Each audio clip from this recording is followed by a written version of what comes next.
नमस्कार दोस्तों, मैं हूं नीलेश और आप सुन रहे हैं सुनो कहानी हॉरर पॉडकास्ट हिंदी।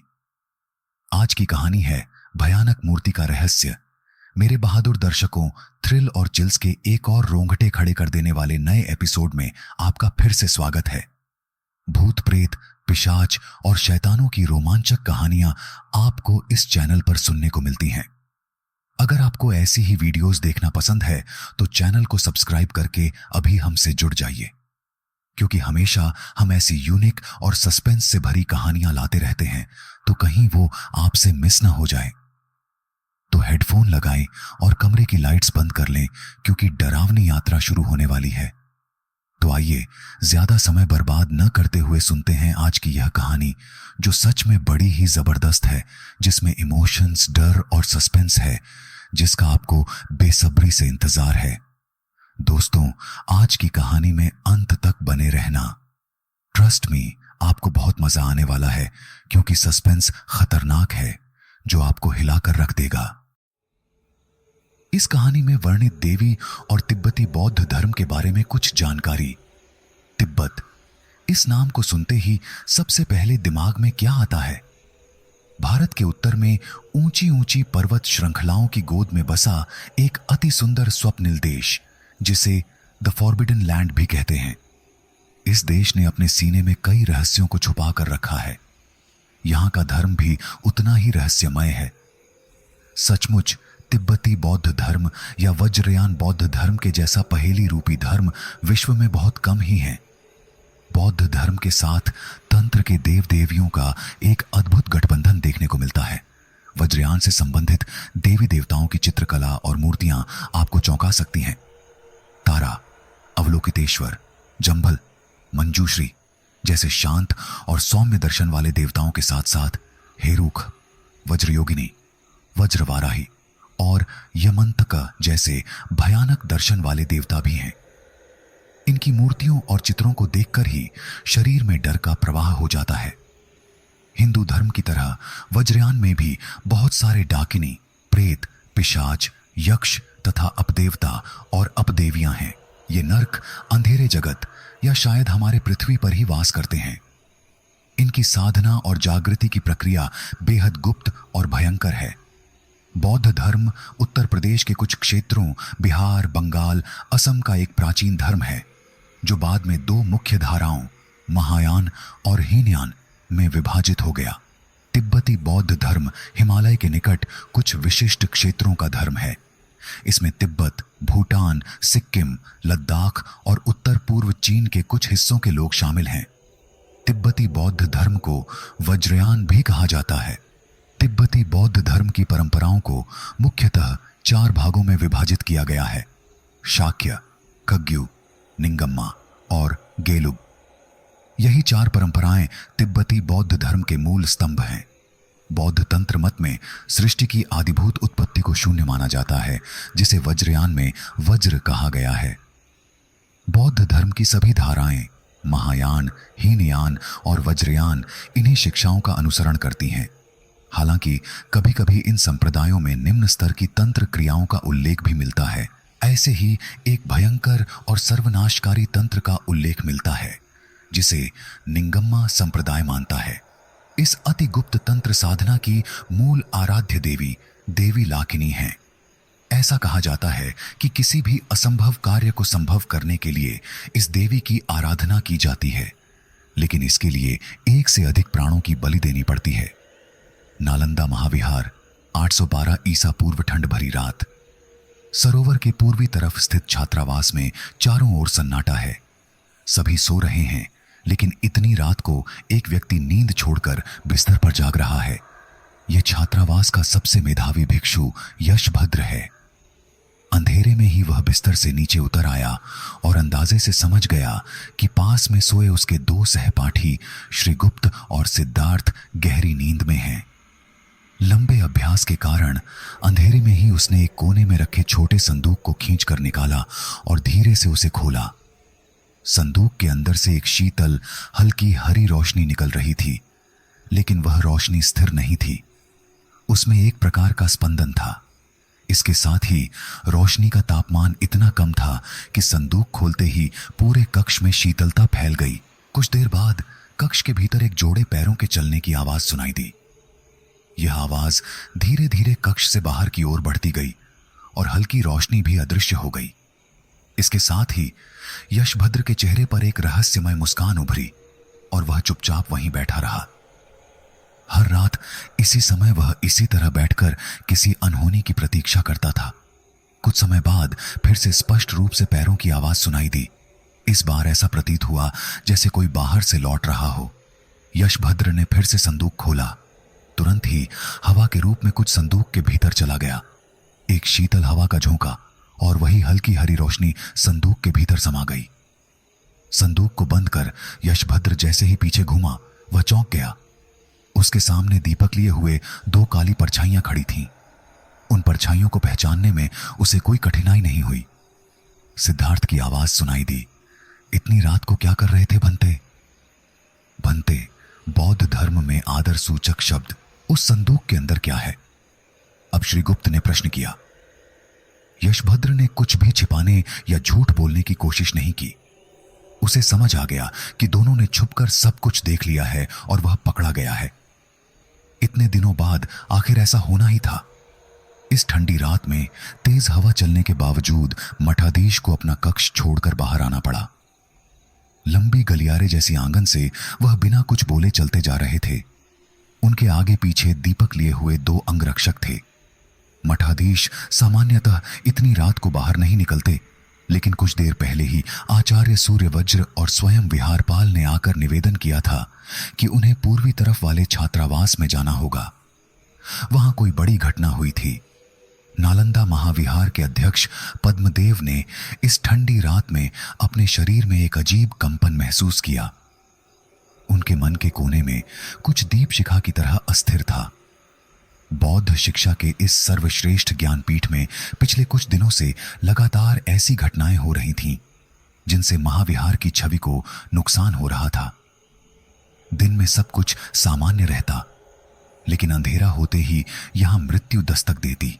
पिछले कुछ दिनों से पूर्वी छात्रावास में हर रात एक छात्र का मृत शरीर मिलता, लेकिन मृत शरीर छात्रावास के भीतर नहीं, बल्कि विशाल जलाशय के पास शौचालय में या छात्रावास के बाहर बड़े प्रार्थना कक्ष के सामने पाया जाता। हत्यारा मानो किसी तरह छात्रों को बहला फुसलाकर उनके कक्ष से बाहर ले जाता था। लेकिन यह कैसे संभव था? छात्रावास के बाहर 4 रक्षक पूरी रात पहरा देते थे। यह हत्याएं साधारण नहीं थीं। मृतकों के शरीर देखकर ऐसा लगता जैसे उनके पूरे खून को किसी ने चूस लिया हो। केवल हड्डियों और मांस का शरीर छोड़ दिया जाता। सबसे भयानक बात यह थी कि शव पत्थर की तरह सख्त, नीला और बर्फ की तरह ठंडा मिलता। ऐसी स्थिति केवल मौत के तुरंत बाद संभव नहीं थी। यह मानो किसी ने उनके शरीर में अनेक नागों का विष भर दिया हो। बिना किसी कारण इन अहिंसक बौद्ध भिक्षुओं की इस तरह हत्या कौन कर रहा था? और महाविहार के भीतर किसी बाहरी व्यक्ति का प्रवेश वर्जित था। इससे यह स्पष्ट था कि हत्यारा महाविहार के भीतर ही छुपा हुआ है। क्या इन सब हत्याओं के पीछे छात्रावास के ही किसी व्यक्ति का हाथ है?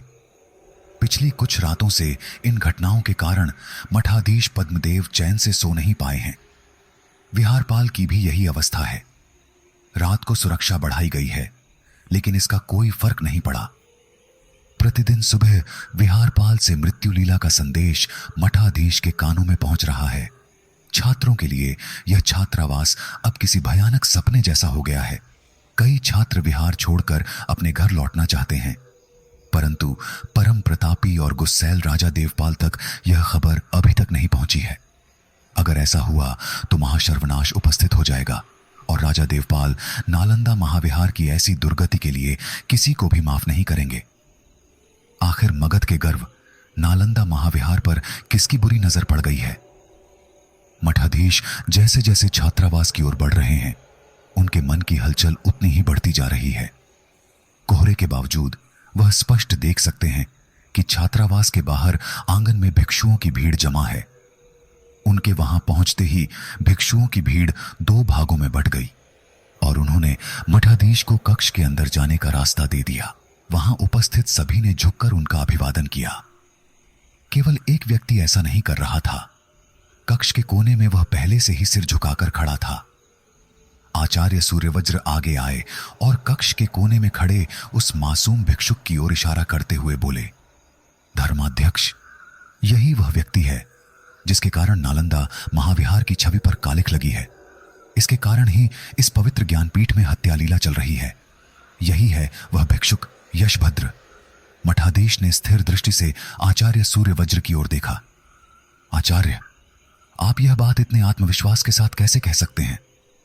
आचार्य सूर्यवज्र ने शांत स्वर में उत्तर दिया, धर्मनिधि, मैं यह बात पूरे प्रमाण के साथ कह रहा हूं। मेरा संदेह सही था। जब से ये हत्याएं शुरू हुई हैं, तब से मैंने इस भिक्षुक में कुछ परिवर्तन देखे हैं। वह प्रार्थना के समय प्रार्थना कक्ष में दिखाई नहीं देता था। इसके सहपाठियों ने मुझे आकर बताया कि यह अपने कक्ष से बाहर नहीं निकलता। इसके अलावा यह भिक्षुक सबसे मेधावी और मिलनसार के रूप में जाना जाता था। अचानक इस बदलाव ने इसे सभी की संदेह की नजरों में ला खड़ा किया। इसलिए आज मैंने इसके कक्ष के 2 सहपाठियों श्री गुप्त और सिद्धार्थ को इस पर चुपचाप नजर रखने को कहा था। इसके अलावा मैं स्वयं और विहारपाल रात भर जाग रहे थे। इन दोनों भिक्षुओं ने जो देखा वह मुझे बताया। धर्मनिधि, मैं सब कुछ जानता हूं और आपको भी यह जानना चाहिए। मठाधीश पद्मदेव ने गंभीरता से गर्दन सीधी करते हुए सब कुछ सुना। आचार्य सूर्यवज्र की ओर देखते हुए उन्होंने फिर प्रश्न किया, लेकिन आचार्य, इस घटना से यह कैसे प्रमाणित होता है कि यही भिक्षुक महाविहार में हर रात हो रही मृत्यु लीला का कारण है? प्रमाण होगा धर्मनिधि। आचार्य के चेहरे पर आत्मविश्वास झलक उठा। आपके सामने ही यह रहस्य खुलेगा। देखिए, आचार्य सूर्यवज्र ने 2 बार ताली बजाई। तुरंत ही 2 अंगरक्षक यशभद्र के पीछे रखे संदूक को खोलने गए। कौतूहल भरी नजरों से कई चेहरे संदूक की ओर झुक पड़े। आचार्य सूर्यवज्र ने सभी को हटाकर संदूक के अंदर झांका। न जाने उन्होंने क्या देखा जो कांप उठे। संदूक से लाल कपड़े में लिपटी हुई एक वस्तु निकालकर वह मठाधीश के पास गए। अंगरक्षक द्वारा पकड़े दीपकों की रोशनी में मठाधीश ने उस वस्तु को ध्यानपूर्वक चारों ओर से देखा। इसके बाद उन्होंने आचार्य की ओर देखा और लगभग कान के पास जाकर धीमे स्वर में बोले, लाखिनी। मठाधीश पद्मदेव आतंक से भयभीत हो गए। फिर उन्होंने खुद को संभालकर क्रोध भरी नजरों से यशभद्र की ओर देखा। मठाधीश पद्मदेव का स्वभाव शांत, स्थिर और संयमित है, लेकिन आज उनके कंठ से क्रोध की ज्वाला फूट पड़ी। किस उद्देश्य से, किस साहस से तुमने इस नालंदा महाविहार में बैठकर यह भयंकर साधना चुनी है? यशभद्र ने कुछ भी छुपाने की कोशिश नहीं की। सिर उठाकर उसने संक्षिप्त उत्तर दिया, प्रज्ञा पारमिता सूत्र। इन 3 शब्दों को सुनकर कक्ष के अंदर हल्का कोलाहल शुरू हो गया। सूर्यवज्र के साथ ही बाकी आचार्य भी कठोर दृष्टि से यशभद्र की ओर देख रहे थे। आखिर वह कहना क्या चाहता था? स्वयं मठाधीश भी आश्चर्यचकित हो गए। आचार्य सूर्यवज्र गरज उठे, मूर्ख, वह क्या चाहने मात्र से ही मिल जाएगा। महायान बौद्ध धर्म का सबसे पवित्र वह पोथी क्या सभी पढ़ सकते हैं? उस पोथी को पढ़ने से विश्व का सारा ज्ञान उस व्यक्ति के भीतर समाहित हो जाता है। तुम्हारे अंदर इतना लोभ, यशभद्र ने धीमे स्वर में उत्तर दिया। लेकिन आचार्य, मेरे ज्ञान की भूख बहुत प्रबल हो गई है। इसीलिए जब से मुझे पता चला कि उत्तर के रत्नोदधि ग्रंथालय में उस दुर्लभ पोथी को रखा गया है, तब से मैं उसे पाने की कोशिश में लगा हुआ हूं। ग्रंथालय के सभी कक्ष छान मारे, पर आचार्य सूर्यवज्र बीच में ही बोल पड़े, तुम्हें क्या लगता है कि इतनी आसानी से सभी के लिए देवी प्रज्ञा पारमिता के ज्ञान का भंडार रख दिया जाएगा? यशभद्र ने उत्तर दिया, आचार्य, इसी कारण मुझे यह पथ चुनना पड़ा। मैं समझ गया था कि वह पोथी छुपाकर रखी गई है और महाविहार के कुछ गिने चुने लोगों के अलावा किसी साधारण व्यक्ति के लिए उसे खोजना संभव नहीं है। आचार्य सूर्यवज्र का धैर्य टूट गया। तो क्या तुम इतनी नीच और भयंकर साधना का पथ चुनोगे, वह भी केवल उस पोथी के लिए? आत्मशांति, ख्याति और महाविहार की शिक्षा तुम्हारे लिए पर्याप्त नहीं है? यशभद्र ने प्रत्युत्तर दिया। आप किसे नीच और भयंकर पथ कह रहे हैं? क्या आप तंत्र चर्चा नहीं करते? तथागत गौतम बुद्ध के सिखाए धर्म में आप सभी ने तंत्र मंत्र लाकर उसे मलिन नहीं कर दिया? यशभद्र के साहस को देखकर कक्ष में उपस्थित सभी की भौहें सिकुड़ गईं। पास से ही सिद्धार्थ की सावधान वाणी सुनाई दी। भंते, एक सिद्धाचार्य के सामने इस प्रकार बात नहीं करते, खुद को शांत कीजिए। आचार्य सूर्यवज्र फिर बोले, हां, अवश्य ही हम तंत्र चर्चा करते हैं, लेकिन व्यापक रूप से नहीं। वज्रयान के सबसे नमनीय पथ को अवलंबन करके सभी को शांति और संयम का निर्देश देना ही इस महाविहार का उद्देश्य है। तंत्र की कोई क्रिया या उपासना यहां नहीं होती। सब कुछ साफ और सरल है। लेकिन तुम याद रखो कि तुमने जिस साधना के पथ को चुना है वह साफ और सरल नहीं है। मैं इतना जानता हूं कि यह लाखनी साधना बहुत ही भयानक साधना है। निंगम्मा संप्रदाय के तांत्रिक आचार्य इस प्रकार की साधनाएं करते हैं। भयानक उपाचार द्वारा एक काल तक इनकी साधना करनी होती है और उस काल में प्रति रात लाखनी को एक ताजा प्राण की आवश्यकता होती है। यह अब देवी मनुष्य के प्राणों को हरण कर अपनी शक्ति में वृद्धि करती है। इसके बाद वह मासूम का मृत शरीर किसी पत्थर की तरह कठोर और ठंडा हो जाता है। फिर 15वें दिन लाखनी साधक की कोई भी मनोकामना पूर्ण करती है। इसलिए धर्मनिधि, आपके सामने सब कुछ स्पष्ट है। अब आप समझ गए होंगे कि प्रति रात नरबली का कारण क्या है। अब तुम बताओ, इस भयानक साधना की पद्धति तुमने कैसे सीखी? यशभद्र थोड़ा हंसा और बोला, प्रज्ञा पारमिता सूत्र नहीं मिला तो क्या हुआ आचार्य? क्या मैं किसी अन्य पुस्तक तक भी नहीं पहुंच सकता? इस महाविहार के 3 ग्रंथालयों में कहां पर कौन सी प्राचीन पुस्तक रखी है और उसमें क्या लिखा है? क्या आपको इस बारे में सब कुछ पता है? मुझे माफ कीजिए, लेकिन किस पोथी से मैंने इस साधना की प्रक्रिया सीखी यह मैं नहीं बता सकता। यशभद्र की बात समाप्त होते ही 2 प्रहरी हड़बड़ाकर कक्ष के अंदर आए। उन्होंने बताया कि द्वितल में एक कक्ष के सामने फिर से एक भिक्षुक का मृत शरीर मिला है। यह सुनकर कुछ आचार्य दोनों प्रहरियों के साथ द्वितल की ओर रवाना हो गए। गुस्से से सिद्धाचार्य सूर्यवज्र लाल हो गए। कक्ष के अंदर सभी की क्रोधित दृष्टि यशभद्र पर टिकी थी। क्या एक बौद्ध सन्यासी भी इतना निर्दयी और स्वार्थी हो सकता है? धर्मनिधि, आदेश दीजिए, मैं अभी इस पापी को महाविहार से बाहर भेजने की व्यवस्था करता हूं। यह भिक्षुक यहां एक मुहूर्त भी रहने योग्य नहीं है। अब मठाधीश ने यशभद्र की ओर देखा और बोले, हम सभी बौद्ध धर्म से जुड़े हैं। अहिंसा और संयम के लिए हमें ख्याति प्राप्त है। इसीलिए आज इतने तुच्छ अपराध करने के बाद भी तुम सभी के सामने खड़े होकर बात करने का साहस कर रहे हो। क्या एक बार भी तुमने महाविहार के गौरव के बारे में नहीं सोचा? क्या तुमने अपने सहपाठियों के बारे में नहीं सोचा, जिन्हें तुमने प्रतिदिन एक एक कर बलि चढ़ा दिया? यशभद्र पहले की तरह ही खड़ा रहा। उसके चेहरे पर एक निर्लज्ज हंसी खेल रही थी। अब मठाधीश पद्मदेव ने तर्जनी उठाई और बोले, इसी मुहूर्त, इसी गहरे निशिकाल में तुम इस पवित्र महाविहार को त्याग करो और अपने साथ उस अभिशाप को भी ले जाओ जिसे तुमने जागृत किया है। तुरंत ही यशभद्र का चेहरा झुलस गया। क्रोध, दुख और अभिमान, सभी भावनाएं एक साथ उसके चेहरे पर दिखाई दी। कक्ष के अंदर सभी शांत थे। यशभद्र ने उस छोटे संदूक को अपने सीने से लगाया और फिर कक्ष से नालंदा महाविहार को छोड़कर बाहर निकल गया।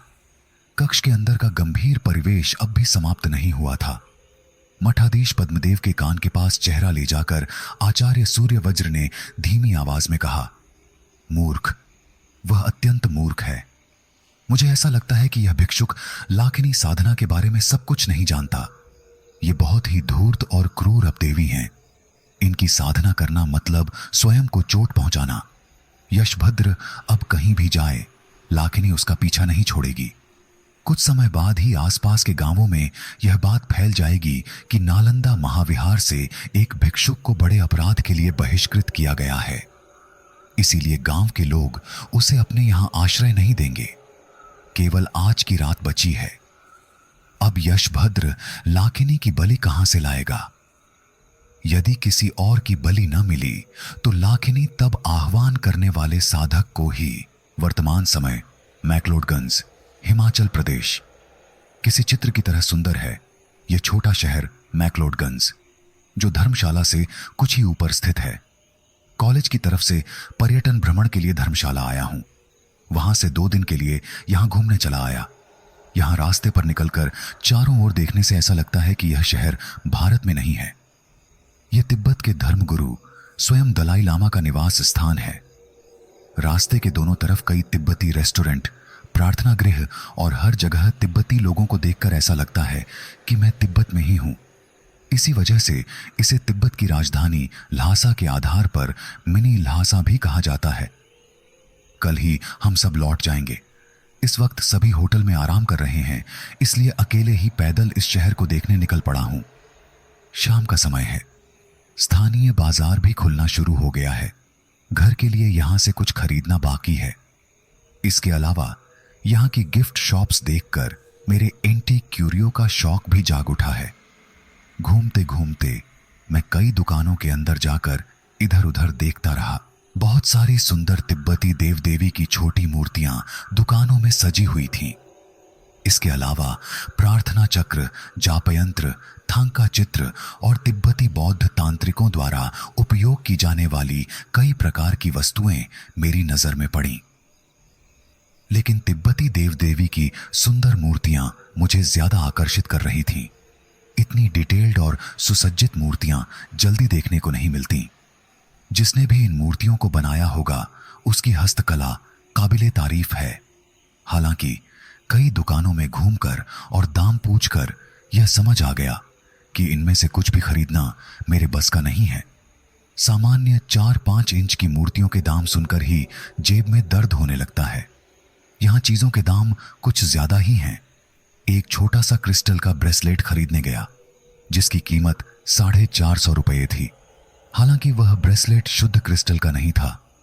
इसे लूटना ही कहते हैं। मैं एक दुकान से दूसरी दुकान में घूम रहा था। तभी अचानक मुझे ऐसा महसूस हुआ कि कोई बहुत देर से मेरा पीछा कर रहा है। हालांकि अब जाकर इसका एहसास हुआ। हर बार एक दुकान से बाहर निकलते ही मुझे ऐसा लगता कि कोई मेरे पीछे पीछे चल रहा है और पीछे देखते ही छिप जाता है।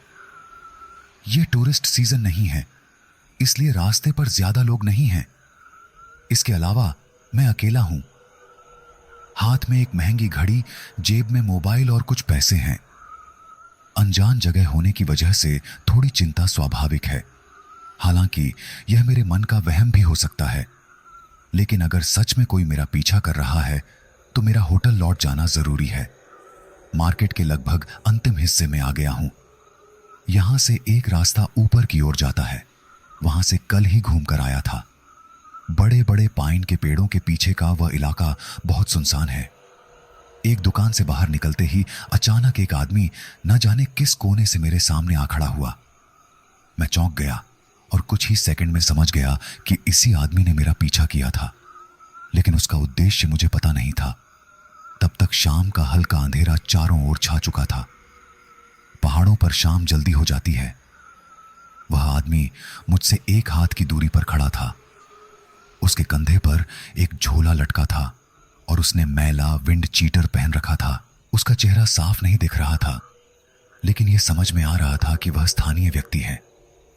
मेरे कुछ पूछने से पहले ही उस आदमी ने अजीब सी आवाज में मुझसे पूछा, सब कुछ बहुत महंगा है ना भाई साहब? यह सुनकर मैं चौंक गया। मैंने कहा, मतलब? वह बोला, नहीं, कुछ नहीं। मैं बहुत देर से देख रहा हूं कि आप एक दुकान से दूसरी दुकान में घूम रहे हैं, लेकिन कुछ खरीद नहीं रहे हैं। अब परेशान होकर मैंने उससे पूछा, तो इससे आपको क्या दिक्कत? रुकिए, मेरे पास कुछ है, क्या आप खरीदना चाहेंगे? कोई बात नहीं, एक बार देख तो लीजिए। अब मैं और भी आश्चर्यचकित हुआ। क्या सिर्फ इस कारण से यह आदमी मेरा इतनी देर से पीछा कर रहा था? आखिर वह चाहता क्या है? दूसरी तरफ की दुकान से आती हल्की रोशनी उस आदमी के चेहरे पर पड़ रही थी। बहुत ही मासूम चेहरा, दोनों आंखें विचलित, कई दिनों से न बनाई हुई दाढ़ी मूंछ की रेखा और शरीर में दरिद्रता स्पष्ट झलक रही थी। ऐसा लग रहा था मानो वह आदमी बहुत परेशानी में है। मैंने कहा, क्या है, जल्दी दिखाओ। उस आदमी के साथ खड़े रहने में मुझे अजीब सी घुटन महसूस हो रही थी। उसने अपने कंधे के झोले से कुछ निकाला और मेरे सामने बढ़ा दिया। लाल कपड़े में लिपटा हुआ कुछ था। मैंने देखा कि उस आदमी की आंखें जिज्ञासा भरी दृष्टि से मेरी ओर फैली हुई थीं। क्या है यह? उस आदमी ने लाल कपड़े को खोला। उसमें एक 4-5 इंच की मूर्ति दिखाई दी। कुछ देर पहले ही दुकानों में मैं जिन मूर्तियों के दाम पूछ रहा था, यह मूर्ति भी उन्हीं जैसी थी, लेकिन उनसे कहीं अधिक सुंदर और विशिष्ट। अब उसने पूछा, पसंद आया? आपको ऐसा ही कुछ चाहिए था ना? इसका मतलब यह था कि उसने मेरे दुकानों के अंदर जाने और दाम पूछने की हर बात पर ध्यान दिया था। वह आदमी बहुत धूर्त और चालाक लग रहा था। जो भी हो, मूर्ति की सुंदरता को नकारने का कोई कारण नहीं था। उस मूर्ति की सुंदरता ने मुझे मोहित कर लिया। हालांकि मूर्ति के शरीर पर हल्की सफेद परत यह बता रही थी कि उसकी उम्र कई 100 साल तो अवश्य होगी। फिर भी मूर्ति के हर कोने की स्पष्टता अद्भुत थी। उस आदमी ने मेरी ओर देखते हुए विनती के स्वर में कहा, ले लीजिए ना साहब, आपको जो कीमत उचित लगे वह दे दीजिएगा, कोई जबरदस्ती नहीं।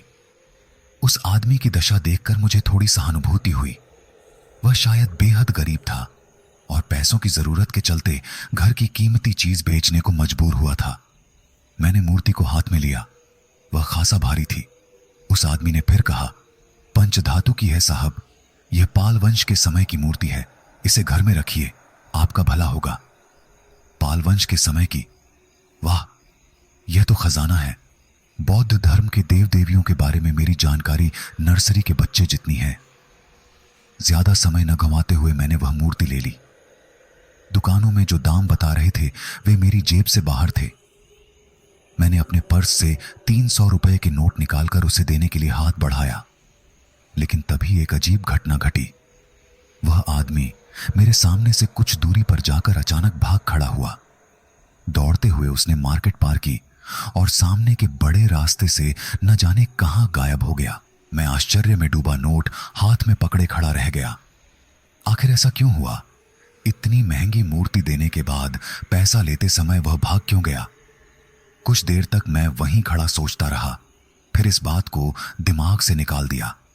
शायद वह कोई पागल था। उसकी बातें भी पागलों जैसी थीं। जो भी हो, उसके पागलपन की वजह से मुझे एक जबरदस्त चीज फ्री में मिल गई।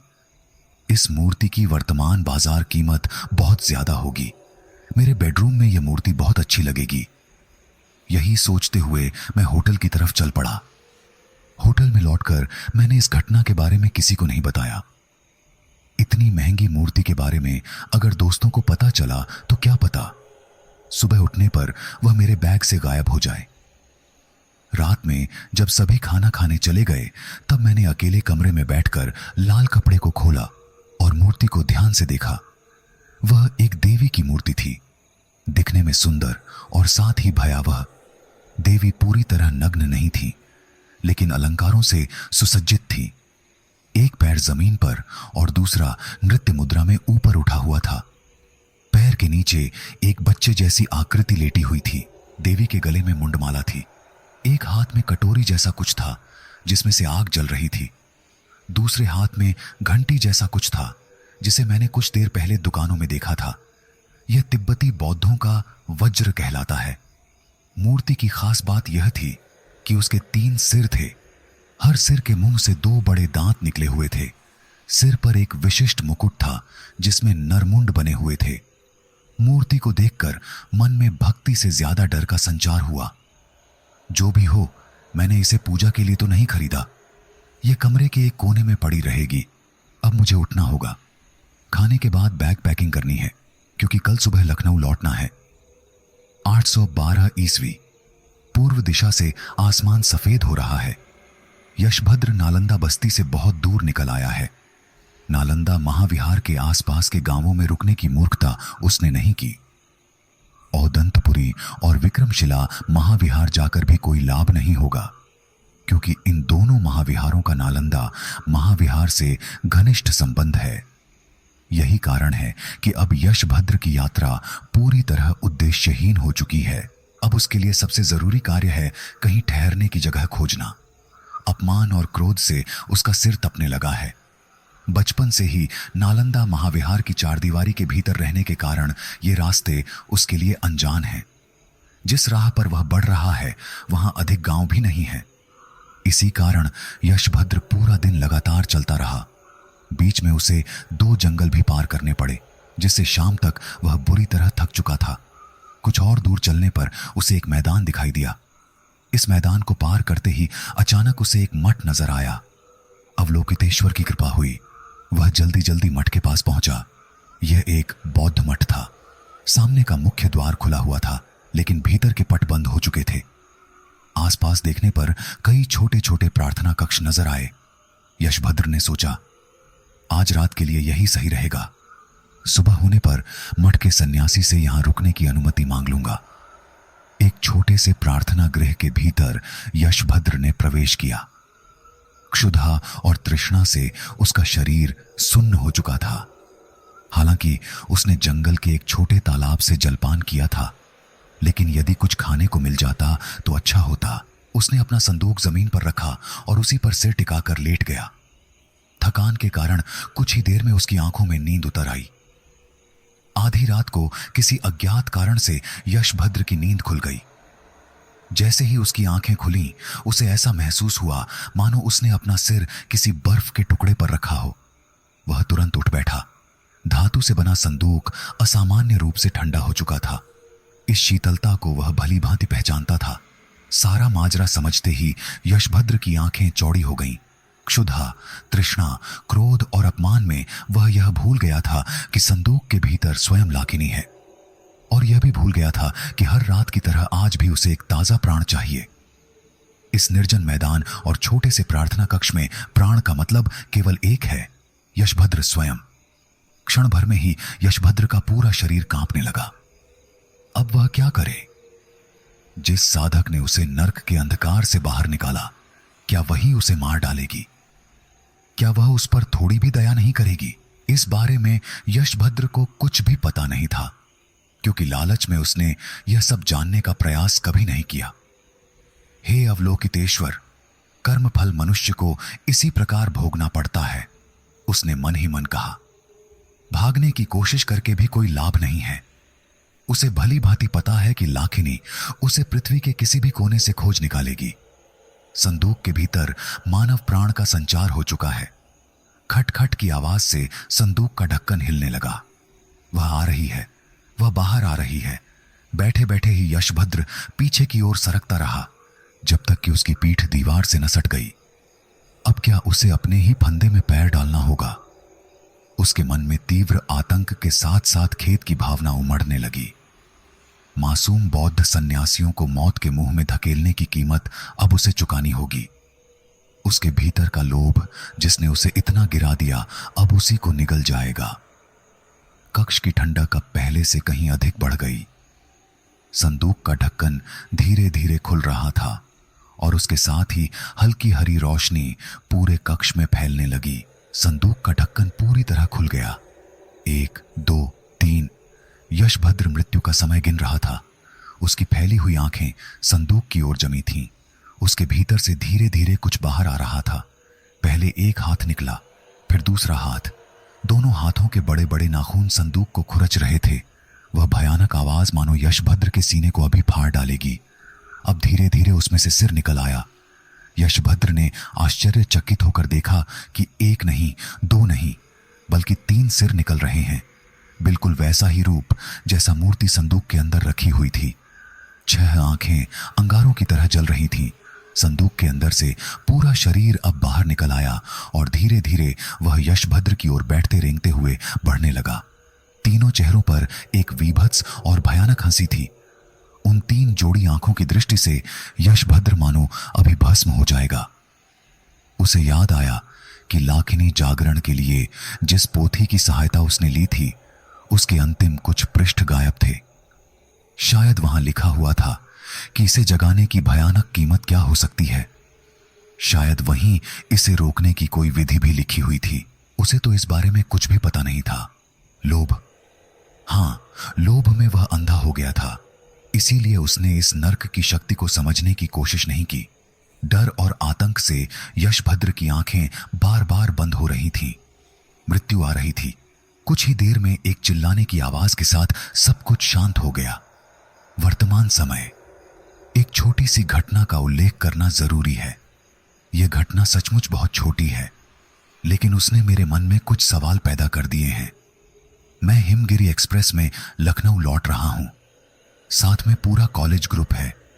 ग्रुप की मस्ती और दोस्तों के शोर शराबे में समय कैसे बीत रहा है समझ नहीं आ रहा। पठानकोट से ट्रेन में चढ़ते समय कई बिस्कुट के पैकेट खरीद लिए थे। वे सब मेरे बैग में रखे हुए हैं। ट्रेन में चढ़ते ही मुझे बीच बीच में भूख लग जाती है, इसलिए साथ में बिस्कुट ले लिए थे। हम सभी अपनी अपनी बर्थ पर बैठकर मस्ती कर रहे थे। कुछ देर बाद भूख लगने पर मैंने ऊपर की बर्थ पर रखे बैग से बिस्कुट का पैकेट निकालने के लिए हाथ डाला। जैसे ही बैग की जिप खोलकर हाथ अंदर डाला, मुझे ऐसा लगा मानो मैंने रेफ्रिजरेटर खोलकर डीप फ्रीज के आइस बॉक्स पर हाथ रख दिया हो। मैंने तुरंत अपना हाथ बाहर खींच लिया। बैग का अंदरूनी हिस्सा किसी बर्फ की तरह ठंडा हो गया था। अप्रैल का महीना है और हम पहाड़ों से बहुत पहले ही नीचे उतर आए थे।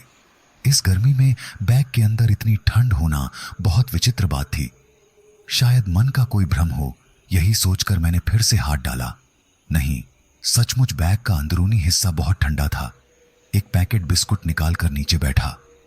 पैकेट खोलकर देखा तो सभी बिस्कुट गल चुके थे। इस अद्भुत घटना की व्याख्या मैं नहीं कर सका। यह बहुत ही साधारण सी घटना है, लेकिन मैं इसे अपने मन से निकाल नहीं पा रहा हूं। 812 ईस्वी। छोटे से प्रार्थना कक्ष के सामने 3 लोग खड़े हैं। प्रार्थना कक्ष के अंदर के भयानक दृश्य को देखकर तीनों आतंक से जम गए हैं। 3 बौद्ध सन्यासी। सुबह की इस मनोरम किरण में भी उनके बलिष्ठ शरीर में डर और आतंक की लहर दौड़ रही है। सामने एक लगभग सूखा हुआ शरीर पड़ा हुआ है। आंखें आश्चर्य से भरी हुई हैं और मुंह खुला हुआ है। मस्तक और वस्त्रों को देखकर समझा जा सकता है कि मृत व्यक्ति बौद्ध धर्म से जुड़ा हुआ था।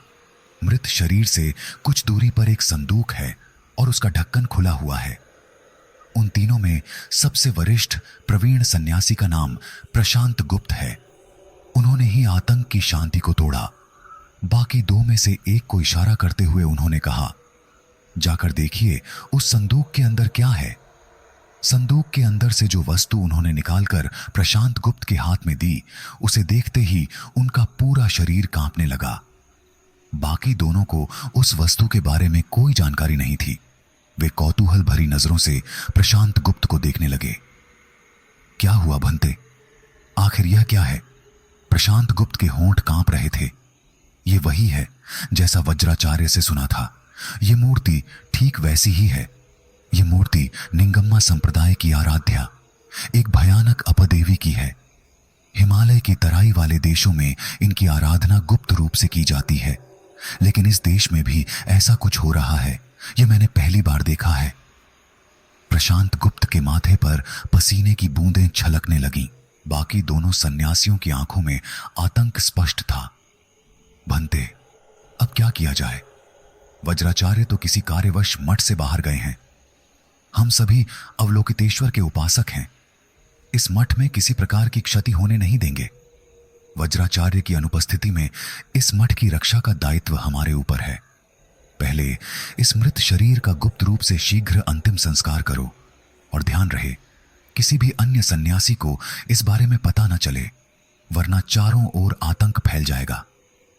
इसके बाद आप दोनों मुझसे पाताल कक्ष में रात को मिलें। मैं जितना जानता हूं उसी विद्या का प्रयोग करूंगा।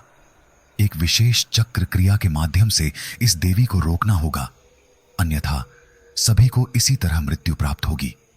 अवलोकितेश्वर का विशाल रूप देवता सिंहनाद की आराधना करूंगा। वही इस भयानक शक्ति से लड़ सकते हैं।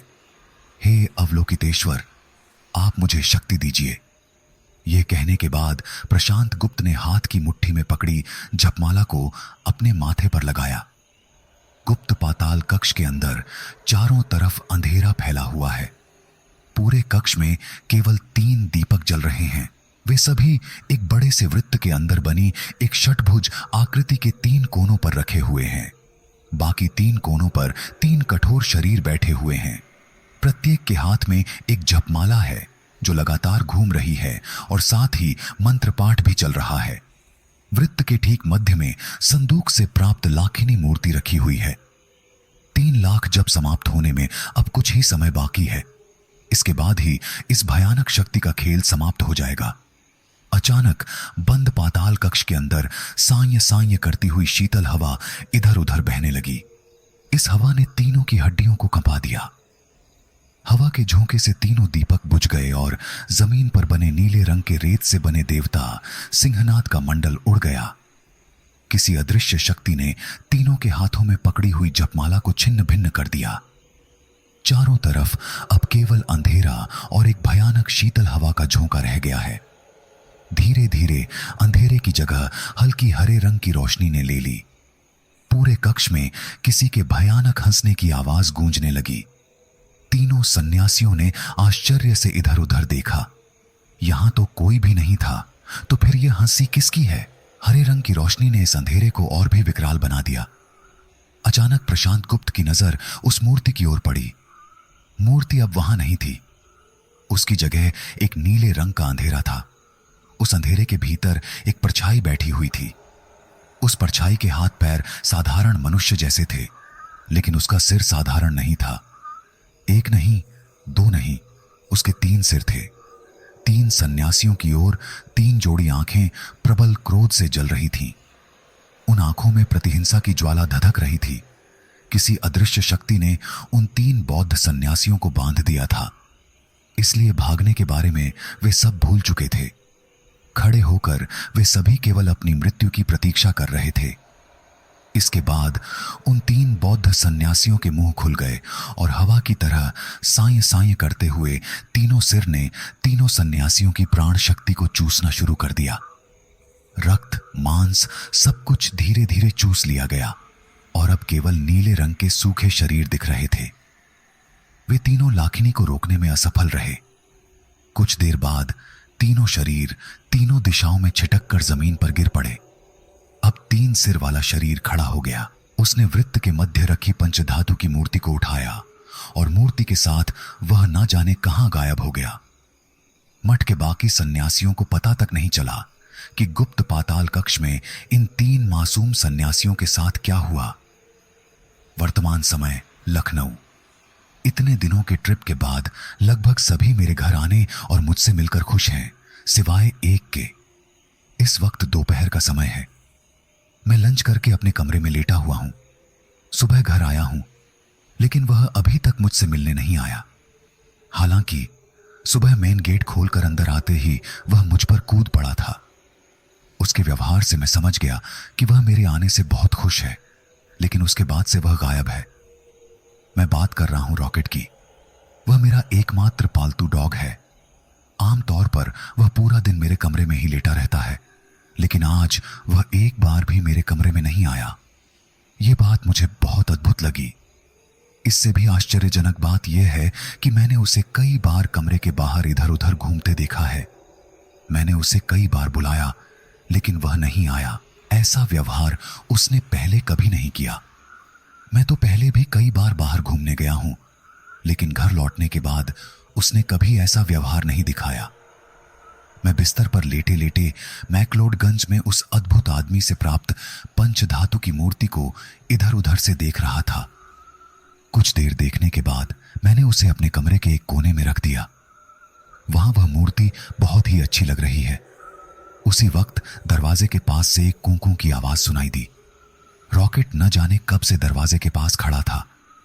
मैंने उसे नहीं बुलाया, क्योंकि कमरे के अंदर वह आज आएगा ही नहीं।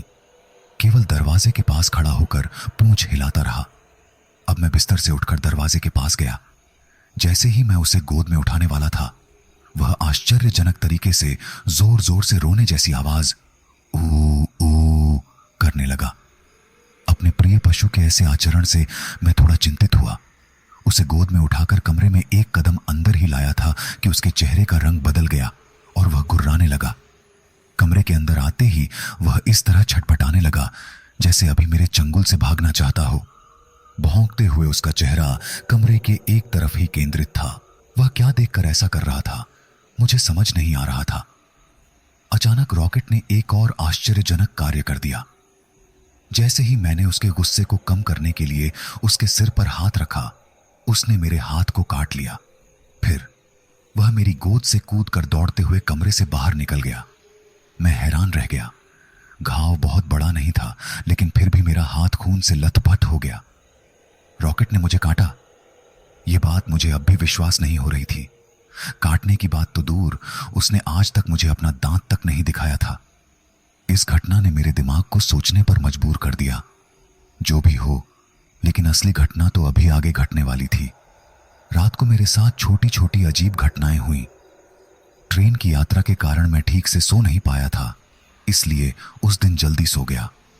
आमतौर पर एक गहरी नींद में मेरी रात कट जाती है, लेकिन उस दिन न जाने क्यों आधी रात को मेरी नींद टूट गई। मुझे ऐसा लगा कि बाथरूम जाना जरूरी है। बिस्तर से उठते ही मेरे हाथ पैर सिकुड़ गए, क्योंकि कमरे में बहुत ज्यादा ठंड थी। मेरे कमरे में एसी नहीं है, ऊपर का पंखा चल रहा था, लेकिन ऐसा लगा मानो किसी ने कमरे में बहुत सारा बर्फ डाल दिया हो। क्या हो रहा है मुझे कुछ भी समझ नहीं आ रहा था। मैं बिस्तर छोड़कर खड़ा हुआ और कांपते कांपते बाथरूम की ओर बढ़ा। बाथरूम मेरे कमरे से बाहर है। आश्चर्य की बात यह थी कि यह ठंडक मेरे कमरे से बाहर नीचे के एक कमरे तक फैली हुई थी। मैंने एक खिड़की खोलकर बाहर की ओर देखा, लेकिन वहां बारिश नहीं हो रही थी। आसमान में साफ साफ चांद दिख रहा था। अचानक हमारे आंगन के पास वाले एक पेड़ पर एक कौवा जोर से चिल्लाने लगा। पहले एक, फिर धीरे धीरे लगभग 10-15 कौवे तेजी से कांव कांव करने लगे। उनकी आवाज ने घर के चारों तरफ का माहौल डरावना बना दिया। आधी रात को कौवे, मैं ज्यादा नहीं जानता, लेकिन इतना पता है कि रात में कौवों का चिल्लाना अशुभ माना जाता है। आधी रात को अकेले खड़े होकर 10-15 कौवों को सुनना कितना भयानक होता है, यह शब्दों में समझाया नहीं जा सकता। ज्यादा देर तक मैं वहां खड़ा नहीं रह सका और सीधे बाथरूम के अंदर जाकर दरवाजे को बंद कर लिया। कुछ देर बाद कांव कांव शांत हो गया। बाथरूम से निकलकर मैंने देखा तो सब कुछ फिर से पहले जैसा हो चुका था। ठंड कहां गई, अब तो माथे पर पसीना भी आ रहा था। एक पल को मुझे लगा कि कहीं मैं सपना तो नहीं देख रहा, लेकिन कुछ देर पहले जो महसूस किया वह इतना असली था कि उस ठंड ने मेरी हड्डियों तक को कंपा दिया था। सुना है कि नींद में लोग कई चीजें देखते हैं, लेकिन क्या लोग सुनते भी हैं? क्या यह सब केवल भ्रम था? क्या पता। बाथरूम से लौटकर बिस्तर पर लेटते ही नींद नहीं आई। इधर उधर करवट बदलते हुए ही कुछ समय बीत गया। कमरे के अंदर की ठंड और कौवों की आवाज को मैं अपने मन से निकाल ही नहीं पा रहा था। एक हल्की घुटन आंखों को बंद होने नहीं दे रही थी। बिस्तर पर कुछ देर करवटें बदलने के बाद अचानक ऐसा महसूस हुआ कि इस कमरे में मेरे अलावा भी कोई और उपस्थित है। उसके सांसों की आवाज और पैरों की आहट सुनाई नहीं दे रही थी, लेकिन मुझे ऐसा लगा कि कोई तो है। मेरी छठी इंद्रिय इसे साफ साफ महसूस कर सकती थी। मैं एक तरफ आंख बंद करके लेटा हुआ था। मुझे ऐसा लगा कि मेरे ठीक पीछे कोई आकर खड़ा है। वह मुझे ही देख रहा है और शायद बहुत धीरे धीरे हंस भी रहा है। आंख बंद होने के बावजूद ऐसा लग रहा था कि मैं उसकी हर क्रिया देख सकता हूं। धीरे धीरे मैंने अपनी आंखें खोली। मैं पूरी तरह अंधेरे में सोने का आदी नहीं हूं, इसीलिए कम वॉट का एक बल्ब जल रहा था, लेकिन उसका रंग हरा तो नहीं है। फिर पूरा कमरा इस हल्की हरी रोशनी से क्यों भरा हुआ है? ठीक उसी पल मैंने जो स्पष्ट देखा वह यह था कि मेरे ठीक सामने दीवार पर एक परछाई हिलडुल रही थी। वह परछाई इस हल्की हरी रोशनी में धीरे धीरे बड़ी होती जा रही थी। हाथ पैर हिलाते हुए वह विकृत मुद्रा में थी और उसका सिर शरीर की तुलना में बहुत बड़ा दिखाई दे रहा था। नहीं, गलत, वह एक सिर नहीं था, उसकी जगह 3 सिर थे, इसलिए वह इतना बड़ा दिख रहा था। अकेले कमरे में लेटकर वैसी विकृत और डरावनी परछाई को देखना कितना भयानक था, यह समझाना मुश्किल है। डर के मारे मैंने तुरंत अपनी आंखें बंद कर लीं। मेरे सीने में दिल जोर जोर से धड़कने लगा, मानो अभी बाहर आ जाएगा। मुझे अचानक याद आया कि इस प्रकार का कुछ मैंने पहले देखा है, लेकिन डर और आतंक के कारण उस समय मुझे कुछ भी स्पष्ट याद नहीं आया। मेरी छठी इंद्रिय फिर से सक्रिय हो गई। वो कमरे के अंदर हल्की चलने की आवाज सुनाई दी। वह आवाज धीरे धीरे कमरे से बाहर की ओर जाती प्रतीत हो रही थी। मैं कुछ देर आंख बंद करके लेटा रहा और फिर धीरे धीरे आंखें खोली। अब कमरे में न तो कोई हरी रोशनी थी और न ही दीवार पर वह विकृत परछाई। मैंने क्या देखा था? क्या यह सिर्फ एक भ्रम, हेलुसिनेशन था? लेकिन क्या कोई हेलुसिनेशन इतना स्पष्ट हो सकता है? इस सब के बावजूद न जाने क्यों मुझे तुरंत नींद आने लगी। नींद में जाने से ठीक पहले मैंने सुना कि नीचे के कमरे से रॉकेट के भौंकने की आवाज आ रही है।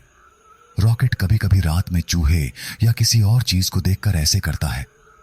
धीरे धीरे मैं नींद में खो गया। सुबह मेरी नींद बहुत ही बुरी तरह टूटी। नीचे से मां के चिल्लाने की आवाज सुनकर मैं हड़बड़ाकर उठ बैठा। बेटा, जल्दी से नीचे आ। सीढ़ियों से नीचे उतरते वक्त ही मैंने वह दृश्य देख लिया और वह देखकर बाकी बची सीढ़ियां उतरने की हिम्मत नहीं हुई। मैं वहीं बैठ गया। सीढ़ियों के नीचे वाले कमरे के सामने मेरा रॉकेट चारों पैरों को फैलाकर पड़ा हुआ था। उसके शरीर में उस समय जान नहीं थी। उसकी दोनों आंखें बाहर की ओर निकली हुई थीं, मुंह खुला हुआ था और जीभ बाहर लटकी हुई थी। सबसे आश्चर्यजनक बात यह थी कि उसका शरीर सूख चुका था। ऐसा लग रहा था मानो किसी ने उसके शरीर से खून और मांस को चूस कर केवल चमड़ा और हड्डियां छोड़ दी हों। सुबह सुबह यह भयानक दृश्य देखकर मैं इसे सहन नहीं कर पाया। मैंने तुरंत उल्टी कर दी। उसके बाद मुझे कुछ भी याद नहीं। मैं शोक में डूब गया था। बाकी सुबह कैसे बीती यह भी मेरी स्मृति में नहीं है। दोपहर को घर के सामने ही रॉकेट को दफनाया गया। दुख और आतंक से मैं किसी पत्थर की तरह निसंज हो गया।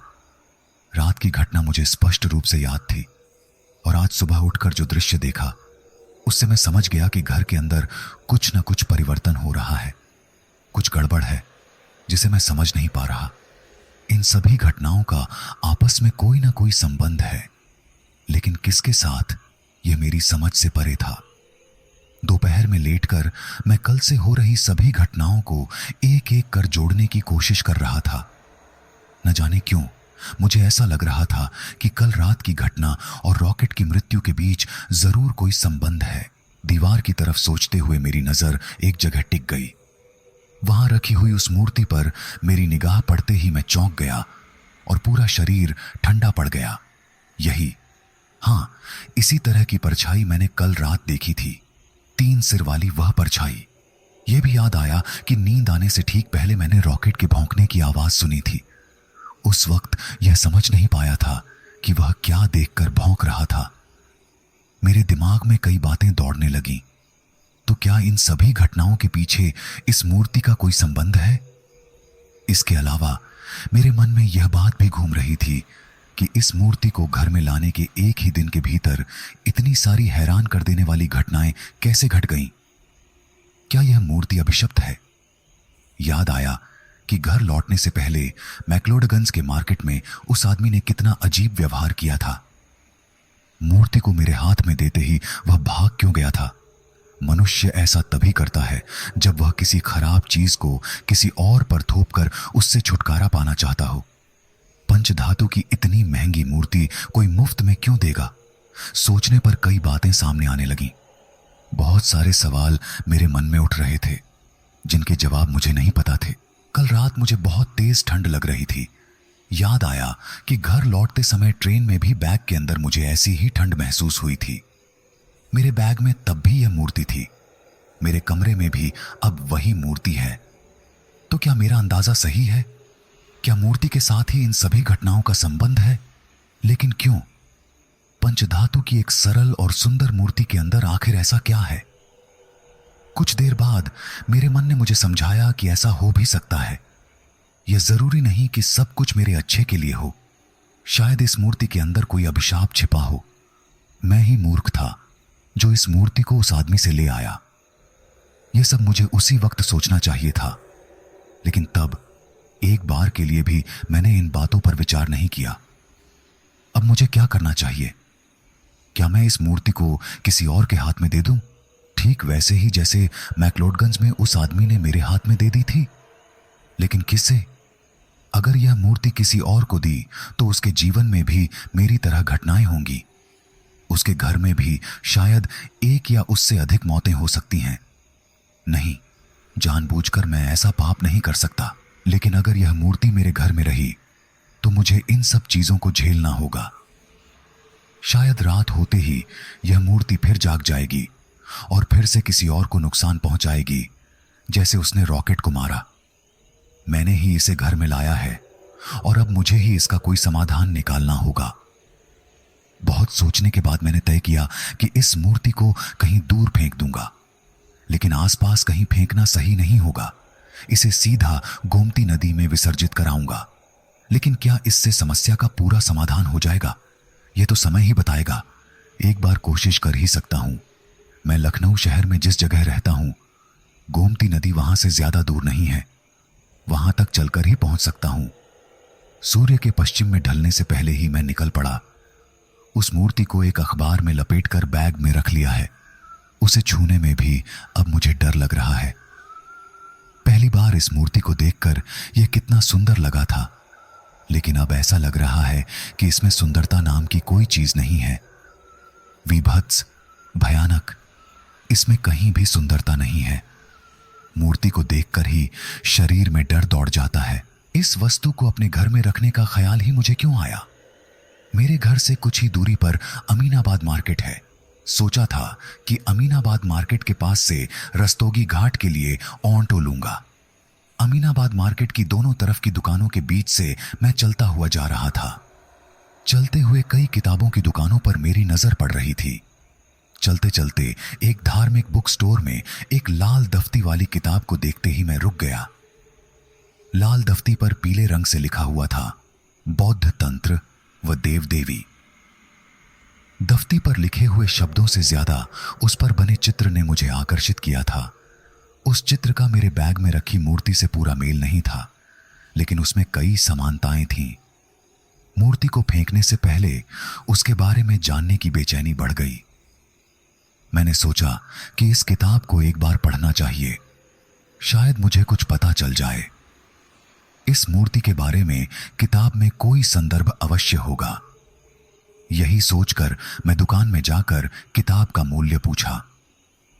दुकानदार ने डिस्काउंट देकर भी जो मूल्य बताया, उतने पैसे मेरे पास उस वक्त नहीं थे। किताब को वहीं छोड़कर जैसे ही दुकान से बाहर निकला, अचानक किसी ने पीछे से मेरा नाम लेकर मुझे बुलाया। मैंने रुककर पीछे देखा। पेंट शर्ट पहने, चेहरे पर मुस्कान ली, एक अध्यापक जैसे दिखने वाला लड़का मेरी तरफ आ रहा था। वह शायद मुझे जानता था, लेकिन मैं उसे पहचान नहीं पाया। पास आकर उस लड़के ने मुझसे पूछा, क्यों, मुझे पहचाना या नहीं?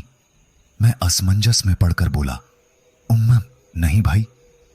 लड़के ने मुस्कान भरे चेहरे से फिर कहा, मैं तुम्हारे चाचा के लड़के विवेक का दोस्त हूं। इंटर कॉलेज की वॉलीबॉल चैंपियनशिप में चैंपियन टीम का कप्तान था। अब याद आया? और कुछ कहने की जरूरत नहीं थी। तब तक मैं उसकी शांत आवाज को पहचान चुका था। चेहरा भी याद आ गया था, लेकिन चेहरे में इतना बदलाव आ गया था कि पहले पहचान ही नहीं पाया। अरे भैया, आप यहां क्या कर रहे हैं?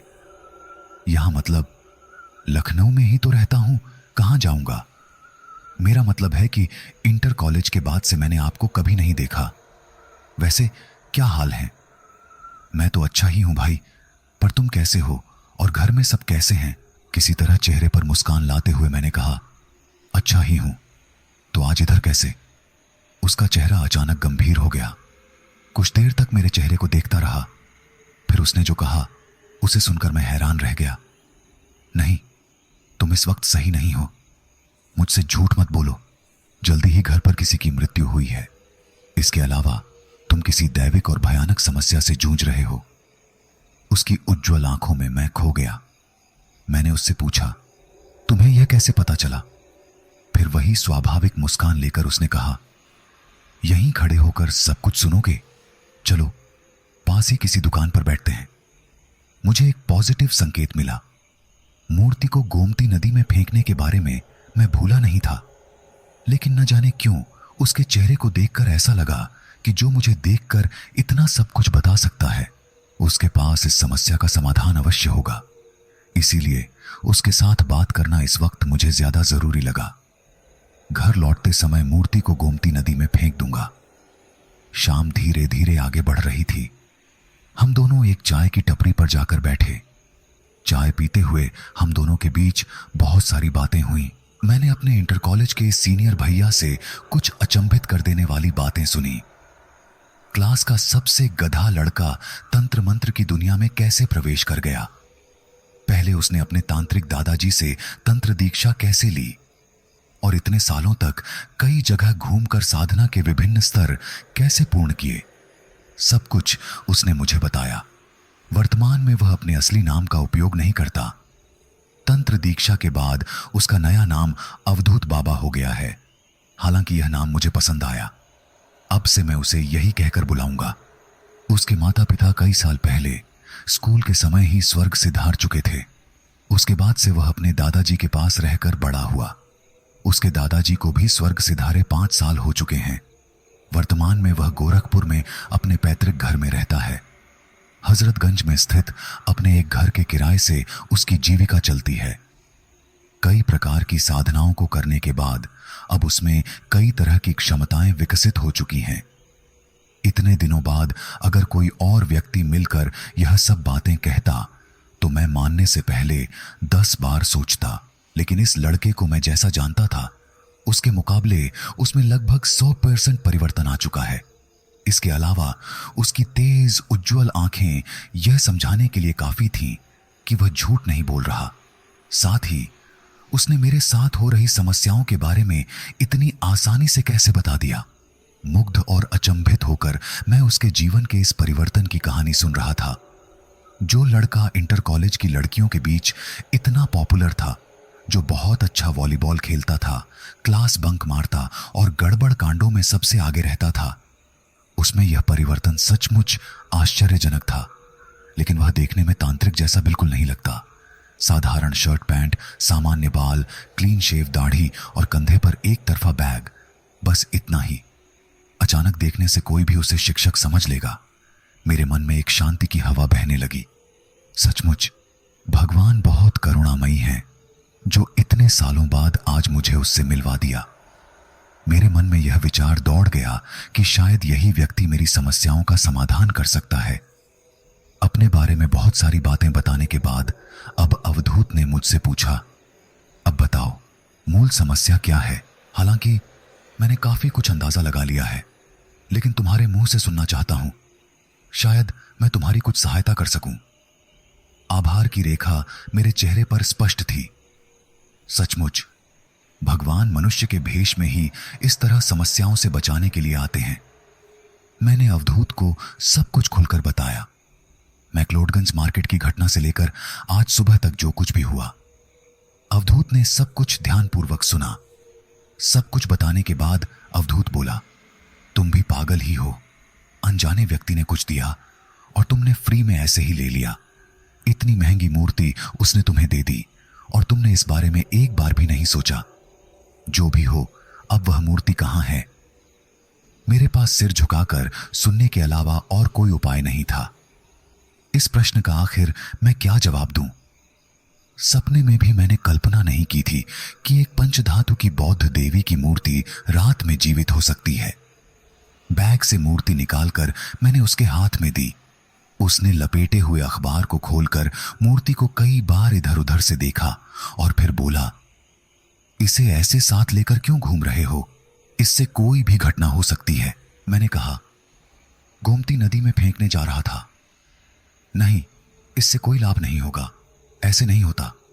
तुम एक काम करो, यह मूर्ति मुझे दे दो। यह सुनकर मैं चौंक गया। नहीं भाई, जानबूझकर मैं इस भयानक समस्या को तुम्हारे कंधे पर नहीं डालना चाहता। मैं इसे जाकर गोमती में विसर्जन कर देता हूं। अवधूत ने हल्का सा मुस्कुराते हुए बोला, मेरे पास महाकाल भैरव के यज्ञ का भस्म है तथा खुद की रक्षा करने के लिए मेरे पास रक्षा मंत्र भी है। कोई निम्न नकारात्मक शक्ति मेरा कुछ नहीं कर सकती। तुम बिना कुछ सोचे ही यह मूर्ति मुझे दे सकते हो। वैसे अगर यह तुम्हारे पास रहा तो कोई न कोई भयानक घटना अवश्य तुम्हारे साथ होगी। मैं इतना जानता हूं कि कोई भयानक नकारात्मक शक्ति यह नहीं चाहेगा कि उसकी मूर्ति का विसर्जन किया जाए। वह तुम्हें रोकने की कोशिश करेगा। शाम हो चुका है, अब यह मूर्ति अपने पास मत रखो। अकेले अकेले इस मूर्ति को लेकर टहल रहे हो। अच्छा हुआ कि मैं मिल गया, वरना आज पता नहीं क्या होता। वह मूर्ति मुझे दे दो। अनिच्छा के साथ मैंने मूर्ति उसके हाथ में दे दी। मेरे हाव भाव को देखकर अवधूत हंसकर बोला, अरे भाई, चिंता मत करो, मुझे कुछ नहीं होगा। तुम्हारे घर में लोग हैं, लेकिन मैं अकेला हूं। अगर मुझे कुछ हुआ तो भी कोई बात नहीं। इसके अलावा तुमने आज सुबह ही अपने प्यारे रॉकेट को खोया है। आज रात यह मूर्ति कौन सा भयानक खेल दिखाती, क्या ही पता। अब उठो, तुम्हें घर तक छोड़ देता हूं। रात होने वाला है और तुम्हें अकेले घर जाने देना सही नहीं है। वह सचमुच मुझे मेरे घर तक छोड़कर गया।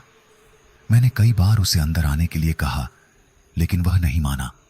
जाते वक्त कंधे के बैग से एक पत्ते में लाल धागे से बंधा हुआ कुछ देकर बोला, इसे रखो, इसके अंदर छूने जैसा कुछ है।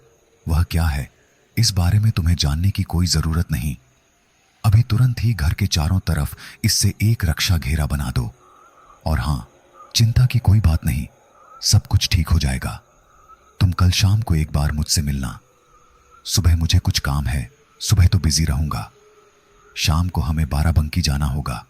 घर पर बता देना कि लौटने में रात हो जाएगी। वहां पर मेरे पहचान के एक आदमी से मिलना होगा। उनका नाम कृष्ण प्रसाद भट्टराई है, नेपाली जाति से हैं। यहां बाराबंकी में अपने लड़के के व्यवसाय के कारण पूरे परिवार के साथ रहते हैं। पूरे अवध क्षेत्र में शायद वही एक हैं जिन्होंने इतने सारे बौद्ध तंत्र पर सिद्धि पाई है। उनके पास एक आश्चर्यजनक शक्ति है, वह किसी भी वस्तु को छूकर उसका अतीत बता देते हैं। इस मूर्ति के इतिहास के बारे में जानना बहुत ही जरूरी है। इसके अलावा इस समस्या से छुटकारा पाने का सही रास्ता वह बता सकते हैं। अब मैं चलता हूं। मैं बोला, अपना फोन नंबर तो दो। भाई, मैं मोबाइल नहीं चलाता। इस युग में मोबाइल नहीं इस्तेमाल करता। क्या ऐसा आदमी इस पूरे लखनऊ में है? फिर तुम्हारे साथ कांटेक्ट कैसे करूंगा? कल शाम 4 बजे बस स्टैंड आ जाना। और हां, याद से रक्षा घेरे को बना देना। अवधूत वहां से चला गया। उसके परछाई के गायब होने तक मैं गली के मोड़ पर अंधेरे में खड़ा रहा। मन में एक आश्चर्यजनक प्रकार की शक्ति महसूस हो रही थी। मन ऐसा कह रहा था कि सभी समस्याएं खत्म हो जाएंगी। अगले दिन 4 बजे बस स्टैंड पर अवधूत से मिला। वह सही सलामत था। यह देखकर मेरे मन को शांति प्राप्त हुई। मूर्ति उसे हैंडओवर करके मैं बहुत ही चिंता में था। वहां से बाराबंकी के लिए बस पकड़ी। बस से बाराबंकी जाते हुए मैंने अवधूत से पूछा, कल रात तुमने भी कुछ देखा? अवधूत ने बोलना शुरू किया, हां, मैंने सोचा था कि तुम्हें बताऊंगा। तुमने जो कुछ भी देखा था वह सब एकदम सही है। उस मूर्ति को जानबूझकर ही मैंने अपने कमरे में रखा था। कल रात को बहुत ही ठंड लगने के कारण मेरी भी नींद खुल गई थी। नींद से जागने के बाद मैंने देखा कि कमरे के अंदर हल्के हरे रंग की रोशनी चारों तरफ बिखरी हुई है। मैं बिस्तर पर नहीं सोता, नीचे फर्श पर चटाई बिछाकर सोता हूं। नींद से जागते ही पीछे मुड़कर जो दृश्य मैंने देखा, उसे कोई आम आदमी देख ले तो वह वहीं डर से बेहोश हो जाता। कमरे की दीवार पर छिपकली की तरह ही 10-12 साल की एक लड़की इधर उधर चल रही थी। कोई मनुष्य उस तरह दीवार पर चल फिर नहीं सकता। उस लड़की के हाथ पैर कुछ ज्यादा ही बड़े थे तथा अपने बड़े बड़े नाखूनों से दीवार को पकड़ रखा था। सबसे अचंभित कर देने वाली बात यह है कि उसके 3 बड़े बड़े सिर थे। मैंने जैसे ही उसकी ओर देखा, उसने भी मुझे देखा। उसके 3 जोड़े भयानक आंखों की दृष्टि मेरे ऊपर पड़ी और एक भयानक हंसी की आवाज पूरे कमरे में गूंजने लगी। उस आवाज को सुन डर से मानो पूरा शरीर कांप जाए। रात को नींद से जागने के बाद 3 सिर वाली लड़की को ऐसे दीवार पर चलते फिरते हुए देख क्या हाल होगा, यह तुम समझ ही सकते हो। फिर वह लड़की दीवार से नीचे उतरी और दोनों घुटनों से लगभग रेंगते हुए मेरी तरफ बढ़ने लगी। उस वक्त ठंडी की वजह से मेरा शरीर कांप रहा था। मेरे तकिए के पास ही महाकाल यज्ञ के भस्म का थैला रखा हुआ था। अक्सर उसे सिर के पास ही रखकर सोता हूं। किसी तरह उस थैले में हाथ घुसाकर एक मुट्ठी भस्म निकाली तथा एक रक्षा मंत्र मन में ही बोलकर भस्म उस लड़की पर फेंक दिया। तुरंत ही कार्य हुआ। कमरे के अंदर से वह हल्की हरी रोशनी खत्म हो गई और कुछ सेकंड के लिए एक लाल रोशनी दिखाई दी। लाल रोशनी खत्म होते ही सब कुछ पहले जैसा सामान्य हो गया। पूरे कमरे में कहीं भी कोई नहीं था। इसके बाद पूरी रात कोई ऐसी घटना नहीं हुई, लेकिन हां, ऊपर के कमरे में रात भर किसी के धीरे धीरे कराहने और इधर उधर चलने की आवाज सुनाई देती रही। जो भी हो, आज ऐसा लग रहा है कि इस समस्या का समाधान हो जाएगा। मैं बस की खिड़की से बाहर उदास मन से देखता रहा। यह सब गलती मेरी ही है। इस समस्या को मैं ही उठाकर लाया था। अनजाने व्यक्ति द्वारा कोई चीज ऐसे ही नहीं ली जाती। यह बात मैं आज तक नहीं समझ पाया। मां ठीक ही कहती हैं कि मैं उम्र में बड़ा हो गया हूं, लेकिन मन से अभी भी मैच्योर नहीं हूं। मेरे कारण ही इतने सारे लोग इस वक्त खतरे में हैं। जान से भी प्यारे रॉकेट को खोया। अपने ऊपर मुझे इस वक्त एक गुस्से से मिश्रित नफरत हो रही थी। बाराबंकी उतरा तो 5 बजकर कुछ हो रहे थे। वहां से ई रिक्शे में कृष्ण प्रसाद भट्टराई के घर पहुंचने में 5:30 बज गए। घर के अंदर एक काम करने वाले आदमी ने दरवाजा खोलकर हमसे जानना चाहा कि हम किससे मिलना चाहते हैं। अवधूत ने कहा कि वह कृष्ण प्रसाद जी को जाकर बोले कि अवधूत उनसे मिलने आया है। वह नौकर अंदर चला गया और लगभग 2 मिनट बाद आकर फिर दरवाजा खोल हमें अंदर ले गया। हॉल नुमा सुंदर बड़ा घर शायद किसी हिंदू परिवार से खरीदा था। सीढ़ी से ऊपर जाकर एक कमरे में नौकर ने हमें बैठने को कहा और बताकर गया कि कुछ देर प्रतीक्षा करो, कृष्ण प्रसाद जी कुछ देर में ही आएंगे। उस कमरे में चारों तरफ कई सारे अद्भुत प्रकार की वस्तुएं रखी हुई थीं तथा साथ ही एक सुंदर महक से पूरा कमरा सुगंधित था। अवधूत से पूछने पर उसने बताया कि यह कस्तूरी की महक है। पूरे कमरे में कई जगह दीवार पर शेल्फ बना हुआ है। एक जगह मार्बल डस्ट का एक सुंदर बुद्ध मूर्ति रखा हुआ है और उसके नीचे भी कई प्रकार के देव देवियों की मूर्तियां रखी हुई हैं। हमारे देश के सिक्किम व नेपाल, भूटान वाले मंदिर व मार्केट में ऐसे भयानक दर्शन वाली कई मूर्तियां मैंने देखी हैं। इसके अलावा भी कई सारे पुरानी किताबें वहां रखी थीं। रोल किया हुआ स्क्रिप्चर, क्रिस्टल की जपमाला, कई प्रकार का घंटा, सुंदर पीतल की कटोरी। इस अवधूत ने एक कटोरी के जैसा वस्तु दिखाकर पूछा, वो क्या है, जानते हो? नहीं। खोपड़ी के ऊपर का भाग उससे पेय पीने का कार्य करते हैं। दरवाजे के पास पैरों की आवाज सुनकर हम उठ खड़े हुए। एक बड़े से शरीर वाले अद्भुत कपड़ा पहने एक आदमी आकर खड़े हुए। अवधूत ने आगे बढ़कर उनको प्रणाम किया। इसका मतलब यही कृष्ण प्रसाद भट्टराई जी हैं। हमें बैठने को बोलकर खुद सामने रखे हुए भालू के चमड़े के आसन से बने कुर्सी पर आकर बैठे। कैसे हो अवधूत? एकदम शुद्ध अवधी भाषा में प्रश्न पूछा। उनका चेहरा नेपाली की तरह है, परंतु बहुत ही स्पष्ट अवधी भाषा बोलते हैं। शायद बहुत सालों से यहां रहने के कारण ऐसा है। उम्र यही लगभग 60 के आसपास होगी, लेकिन देखकर ऐसा नहीं लगता। नेपाली लोगों के जैसा चेहरा गोल नहीं, बल्कि उससे अलग लंबा चेहरा है। दोनों आंखें छोटी लेकिन बहुत ही उज्जवल। शरीर हेल्दी, सिर पर लंबे काले सफेद बाल पोनीटेल करके बांधा हुआ। तो आज मेरे पास कैसे? अवधूत बोला, आपके पास एक समस्या के कारण आया हूं। इस बारे में आप ही हमारी सहायता कर सकते हैं। असल में मेरे इस दोस्त ने एक अनजाने व्यक्ति से एक मूर्ति पाई है। वह कोई बौद्ध देवी की है। उस मूर्ति को घर लाने के बाद से ही कई सारी अद्भुत घटनाएं हो रही हैं। इसी मूर्ति के कारण कल इसका प्यारा कुत्ता भी मारा गया। इस वक्त मूर्ति मेरे पास है, देखिए, क्या इसे पहचान सकते हैं?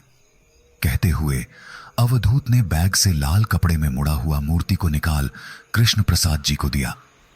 अब तक शांत चुपचाप बैठे हुए भट्टराई जी मूर्ति को ठीक से एक झलक देखने के बाद आश्चर्य में पड़ गए। उनके चेहरे के हाव भाव को देखकर समझ आ गया कि उन्होंने इस मूर्ति को पहचान लिया है।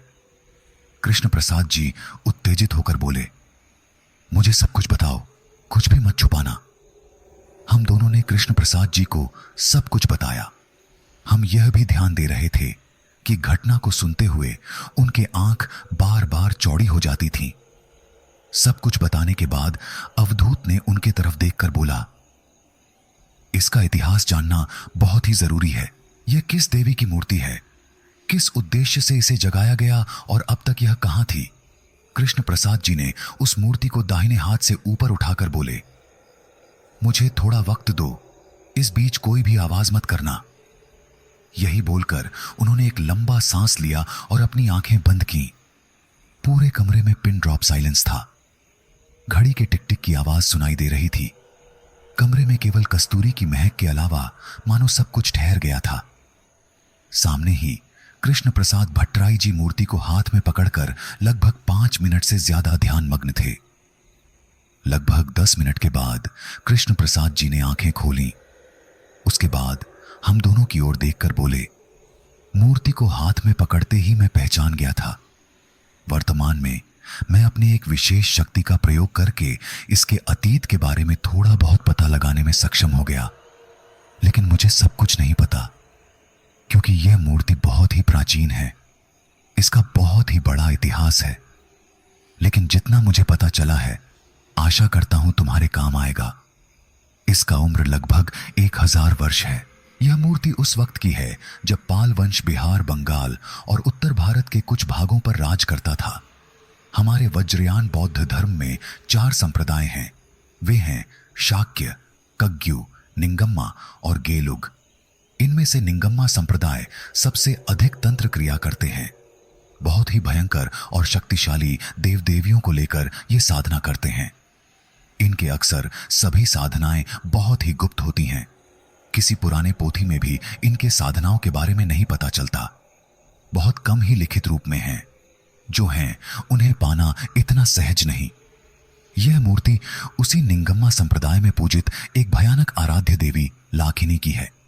कृष्ण प्रसाद जी कुछ देर के लिए शांत हुए। अवधूत के चेहरे की ओर उन्होंने देखा। अवधूत बोल पड़ा, लेकिन लाखिनी तो हिंदू तंत्र की देवी है। कृष्ण प्रसाद जी ने फिर बोलना शुरू किया, नहीं, ये तुम्हारे हिंदू तंत्र में वर्णित शरीर के 7 चक्र में से एक मणिपुर चक्र में अवस्थित लाखिनी देवी नहीं है। निंगम्मा संप्रदाय की आराध्य यह देवी बहुत ही भयंकर और शक्तिशाली है। लाखिनी साधना बहुत ही भयंकर है, इसलिए बहुत ही ज्ञानी वज्राचार्य भी इस बारे में नहीं जानते। मैंने अपने गुरु से इस देवी के बारे में पहली बार सुना था। हम सभी जो बौद्ध धर्म का पालन करते हैं, हम मानते हैं कि संसार में कुछ 6 स्तर हैं। मनुष्य अपने कर्म फल के अनुसार इन 6 स्तर में बार बार जन्म ग्रहण करके निर्वाण प्राप्त करता है। इन 6 स्तर में सबसे निम्न स्तर नरक है। तुम्हारे हिंदू धर्म की तरह हमारे नरक में भी कई प्रकार हैं। जैसे हिंदू धर्म में 28 स्तर या प्रकार के नरक हैं, उसी तरह बौद्ध धर्म में 18 प्रकार का नरक है। उसमें से कुछ गर्म नरक और कुछ शीत नरक हैं। इस शीतल नरक के 9 और प्रकार हैं। उन्हीं में एक प्रकार का नाम निरार्बुदा है। इसी निरार्बुदा नरक से लाखिनी का संबंध है, इसीलिए वह शीतलता के साथ युक्त है। जिस स्थान पर वह रहती है वहां का तापमान बहुत ही नीचे चला जाता है। देवी अति भयंकरी, वर्ण हल्का हरा, इसीलिए उनसे शरीर से हल्के हरे रंग की रोशनी निकलती रहती है। 3 सिर विशिष्टता, विकराल वदना और होंठ के दोनों तरफ 2 बड़े दांत निकले हुए हैं। एक हाथ में वज्र और दूसरे हाथ में अग्निशिखा। शव के ऊपर खड़ी होकर वह नृत्य कर रही है। इनको जागृत करने की प्रक्रिया बहुत ही कठिन नहीं, लेकिन बहुत ही गुप्त है, क्योंकि किसी अच्छे उद्देश्य से लाखिनी को जागृत नहीं किया जाता। किसी असाध्य साधना को पूर्ण करने के लिए ही लाखिनी जागरण का प्रयोग किया जाता है। मनुष्य जब लोभ में अंधा होकर ऐसा कुछ पाना चाहता है जो उसके वश से बाहर है, तभी वह लाखिनी को जागृत करता है। इसी कारण से लोभी मनुष्य के हाथों से लाखिनी जागरण होने पर महाविनाश उपस्थित होता है। इनको जागृत करना सहज है, परंतु विसर्जित करना बहुत ही कठिन है। देवी बहुत ही मायावी व कुटिल विभिन्न रूप भी ले सकती हैं। बताए गए समय तक इनकी साधना करनी होती है और इसके लिए लाखिनी को प्रति रात एक ताजा प्राण की जरूरत होती है। देवी लाखिनी जीव के प्राण शक्ति को लेकर खुद को और शक्तिशाली बनाती है। प्राण शक्ति चूस लेने के बाद उस शरीर में खून व जान कुछ नहीं बचता। 15 से 21 दिन के बाद साधक की मनोकामना पूर्ण होती है, लेकिन इसके बाद जब साधक उन्हें विसर्जन करने जाता है तभी लाखिनी अपना असली रूप दिखाती है। वह कई प्रकार के डर व वहम माया से साधक की हत्या करने में भी पीछे नहीं हटती। वह मानव जगत में रहकर ही एक के बाद एक शिकार करती रहती है। विसर्जन किए बिना लाखिनी के हाथ से बचने का एक ही उपाय है, लेकिन वह कोई स्थायी समाधान नहीं है। जिस मूर्ति में लाखिनी को जागृत किया जाता है, उस मूर्ति के मालिक का बदलाव करने पर वह नया शिकार पा जाती है। क्योंकि वह मूर्ति लाखिनी का आधार है, इसलिए कोई अगर मूर्ति किसी को हस्तांतरित करता है तो वह खुद लाखिनी से मुक्ति पा जाता है। लेकिन जिसके पास यह मूर्ति रहती है उसके ऊपर घोर संकट आ जाता है। इतना सब कुछ एक साथ बताकर कृष्ण प्रसाद जी कुछ देर शांत हुए। मैं समझ गया कि मैक्लोडगंज के बाजार में उस आदमी ने उतने उत्साह से मुझे यह मूर्ति क्यों दे दिया था। उस आदमी ने भी शायद मेरी तरह बिना कुछ जाने मूर्ति को अपने पास रख लिया था। इसके बाद अवश्य ही उसके जीवन में कोई ना कोई घटना घटी होगी। इसीलिए मुझे दुकानों में मूर्ति खोजते हुए देख उस आदमी ने इस मूर्ति से मुक्ति पाना चाहा। कृष्ण प्रसाद भट्टराई जी ने फिर से बताना शुरू किया। अब तुम्हें बताता हूं कि मुझे अतीत से क्या पता चला। इस मूर्ति को पाल साम्राज्य में किसी बौद्ध सन्यासी ने पंचधातु से बनाकर साधना करके किसी दुर्लभ पोथी के लिए लाखिनी को जागृत किया था। उसका वह कार्य पूर्ण नहीं हुआ तथा लाखिनी ने ही उसका भयानक तरीके से हत्या किया था। उसके बाद से आज तक इस मूर्ति का विसर्जन संभव नहीं हुआ, या फिर कह सकते हो कि किसी बड़े साधक के पास यह मूर्ति नहीं पहुंचा। वह शायद लाखिनी विसर्जन की प्रक्रिया वह नहीं जानता था। इतनी देर के बाद अवधूत ने कुछ बोला। इसका मतलब है इतने सालों से, हाँ, इतने सालों से लाखिनी ने ना जाने कितनों का शिकार किया है। पता नहीं कितनों ने बिना जाने अपने जीवन में सर्वनाश को बुला लिया। कमरे के अंदर कुछ देर शांति बनी रही। फिर अवधूत ही बोला, इसका मतलब लाखिनी से छुटकारा पाने का कोई उपाय ही नहीं है। कृष्ण प्रसाद जी ने कुछ देर आंख बंद किया, फिर कुछ सेकंड बाद आंख खोलकर बोले, हम है। अवधूत के अंदर अब कौतूहल दिखाई दिया। क्या है वह प्रक्रिया, क्या आपको पता है? हां, मैं सिर हिलाकर कृष्ण प्रसाद जी ने जवाब दिया। मैं उस वक्त नेपाल में था। वज्रगुरु के साथ मठ में रहकर वज्रयान शाखा की कई साधनाओं को सीखा था। वहां एक गांव में एक आदमी ने इस साधना को किया था, लेकिन वह भी लाखिनी को विसर्जन करने में असफल रहा। इसके फलस्वरूप पूरे गांव में मौत का तांडव होने लगा। गुरु के साथ मैं भी उस गांव के अभिशाप को खत्म करने के लिए गया था। उस वक्त वज्रगुरु को लाखिनी विसर्जन की प्रक्रिया करते हुए देखा था। बाद में उनसे यह प्रक्रिया सीख भी लिया था। मैंने कभी सोचा भी नहीं था कि वह विद्या आज काम आएगी। तुम दोनों एकदम सही जगह पर आए हो। चिंता मत करो, अब इसका खेल समाप्त। सामने रखे लाखिनी मूर्ति को देखते हुए इन बातों को कृष्ण प्रसाद जी ने बोला। इसके बाद फिर बोले, अब हमें देर नहीं करना चाहिए। प्रतिदिन प्राण शक्ति का रस पाकर लाखिनी को अब इसकी आदत हो गई है।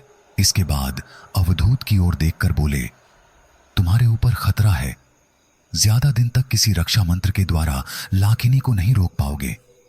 वह तुम्हें मारने के लिए उत्सुक है, इसीलिए सावधान रहना। किसी शक्तिशाली रक्षा मंत्र धारण किए बिना बाहर मत टहलना। इतना बोल उठकर एक शेल्फ से कृष्ण प्रसाद जी एक रोल किया हुआ थांका ले आए तथा उसे खोलकर हमारे आंखों के सामने फैलाया। थांका पर एक भयानक दर्शन के देवता का चित्र बना हुआ है। तिब्बती दुकानों में ऐसी मूर्तियां व चित्र दिखाई देते हैं।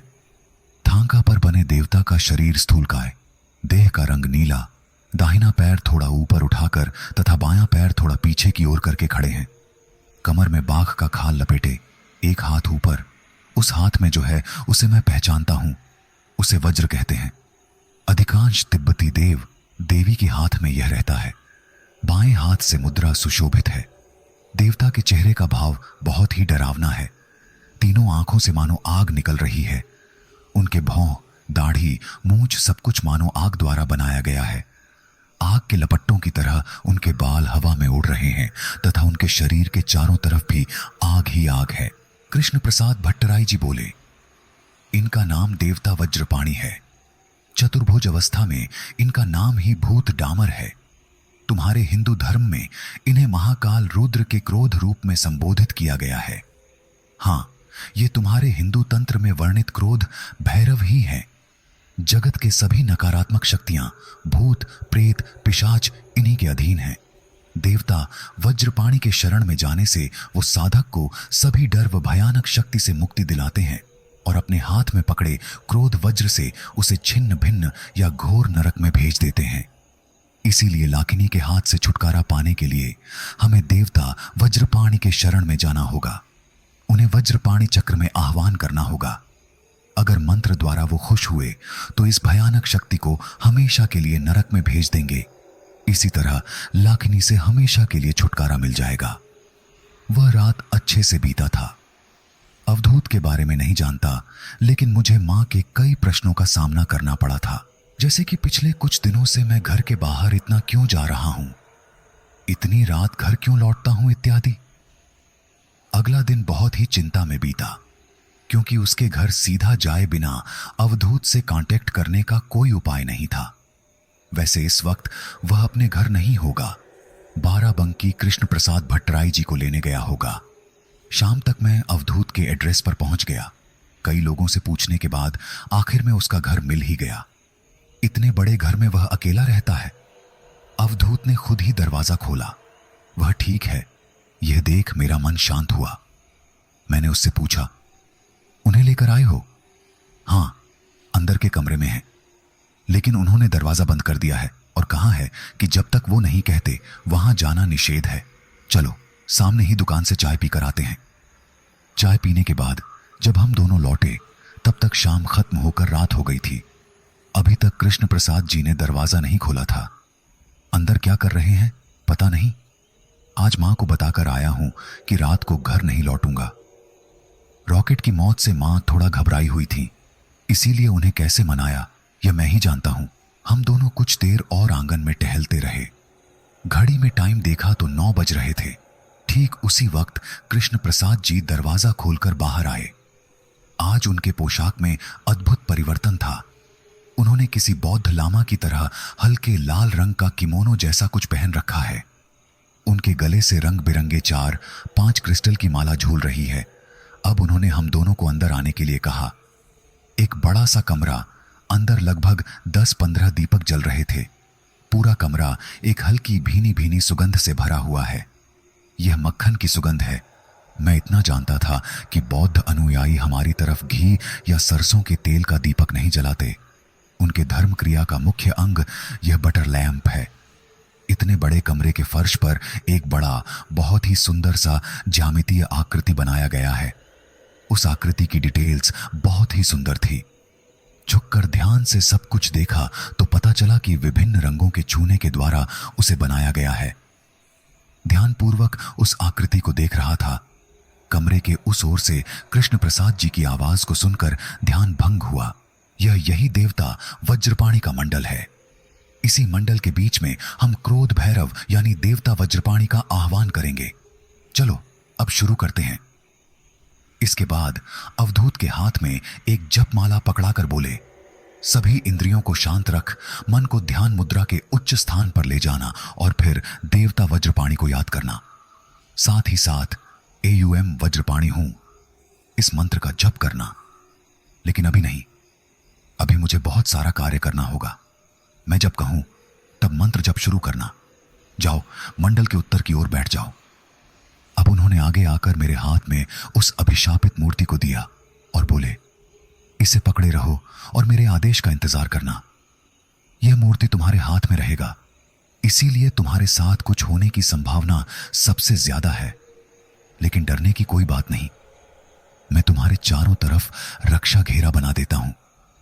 याद रखना, कुछ भी हो जाए लेकिन तुम इस रक्षा घेरा के बाहर नहीं आओगे।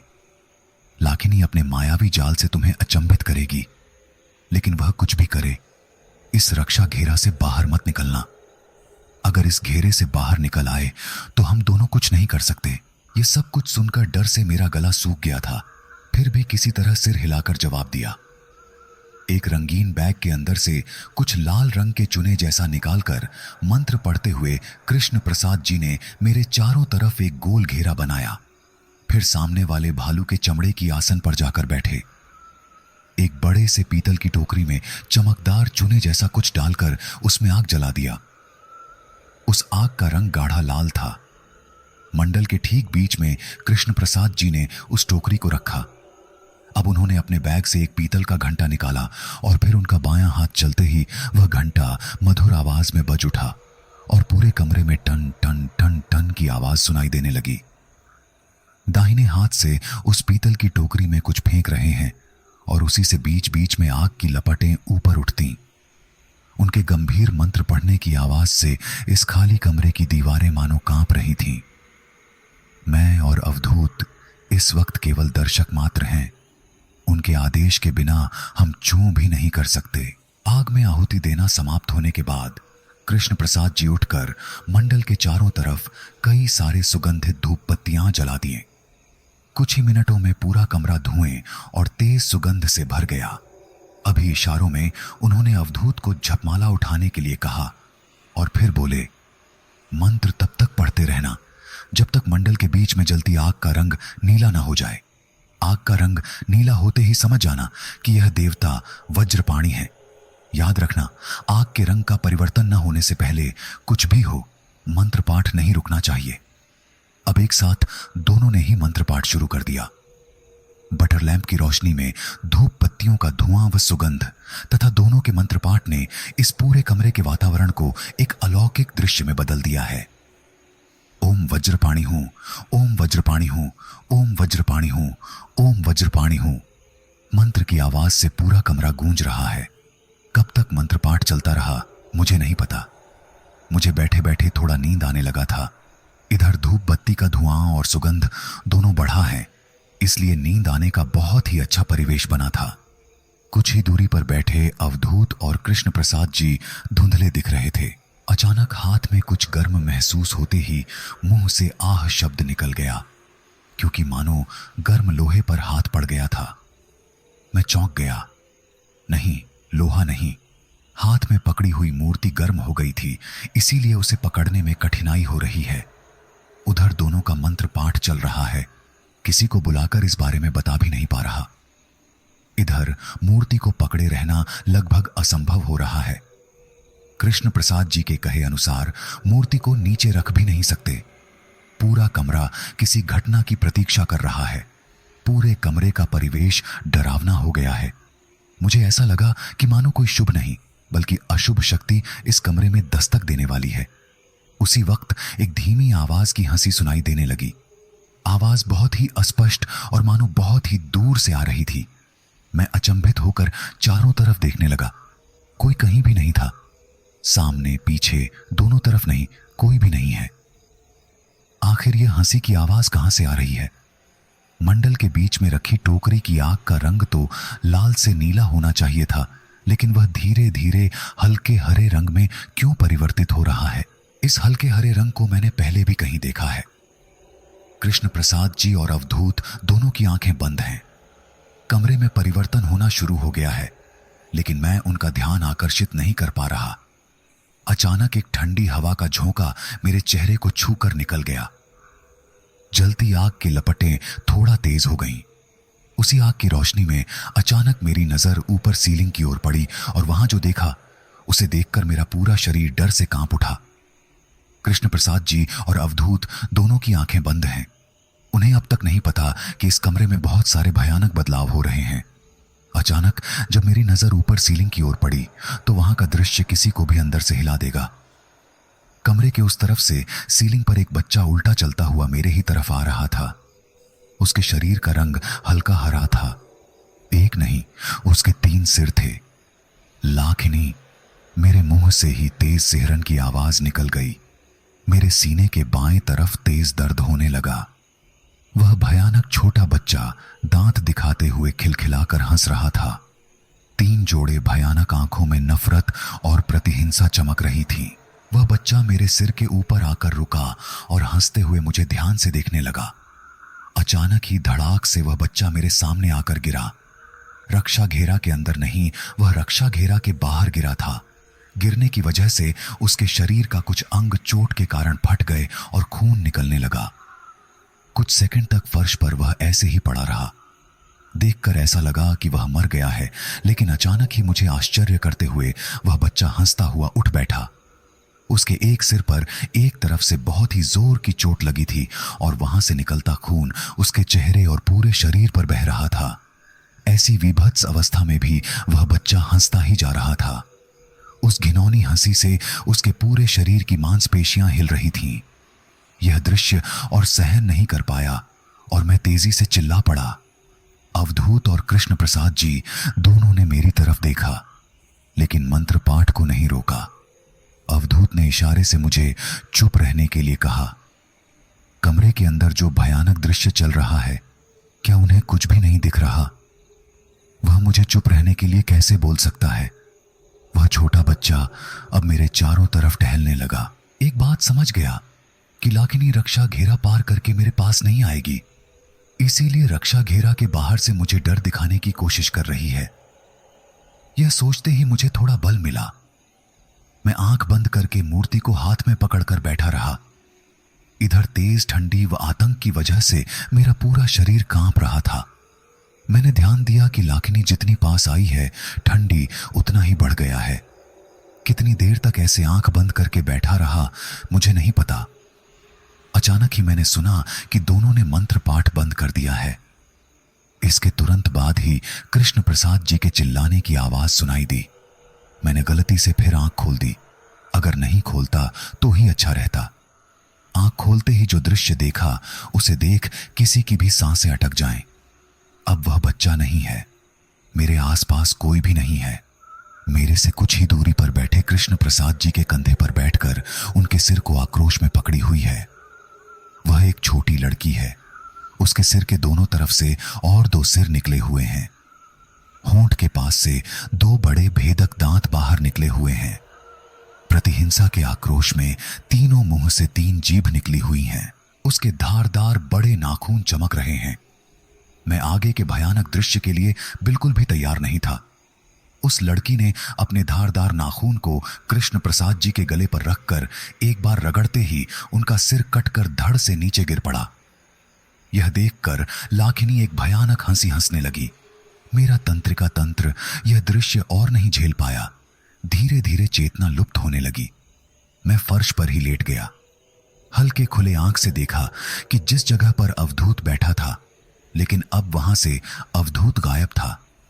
वहां पर एक और तीन सिर वाला व्यक्ति बैठा हुआ है और वह रेंगते हुए मेरे ही तरफ बढ़ रहा है। केवल वही नहीं, पूरे कमरे में ना जाने कहां से तीन सिर वाले प्राणियों का आगमन हुआ है। उनमें से कोई फर्श पर, कोई दीवार पर, कोई सीलिंग पर रेंगते हुए मेरे तरफ ही बढ़ रहे हैं।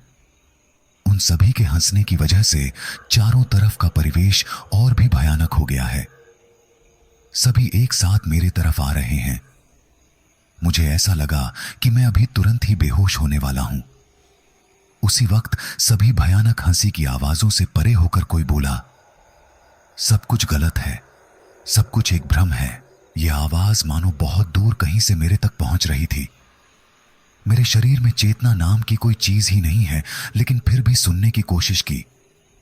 सब कुछ एक माया जाल है। उठकर बैठ और देख, नर्क का द्वार खुला है। उस मूर्ति को उसमें फेंक दो। मेरी आंखों के सामने अंधेरा उतर रहा है। अभी तक बेहोश नहीं हुआ हूं। कान में बार बार यही आवाज सुनाई दे रही है, उस मूर्ति को अभी नरक द्वार के अंदर डाल दो, उठ जाओ।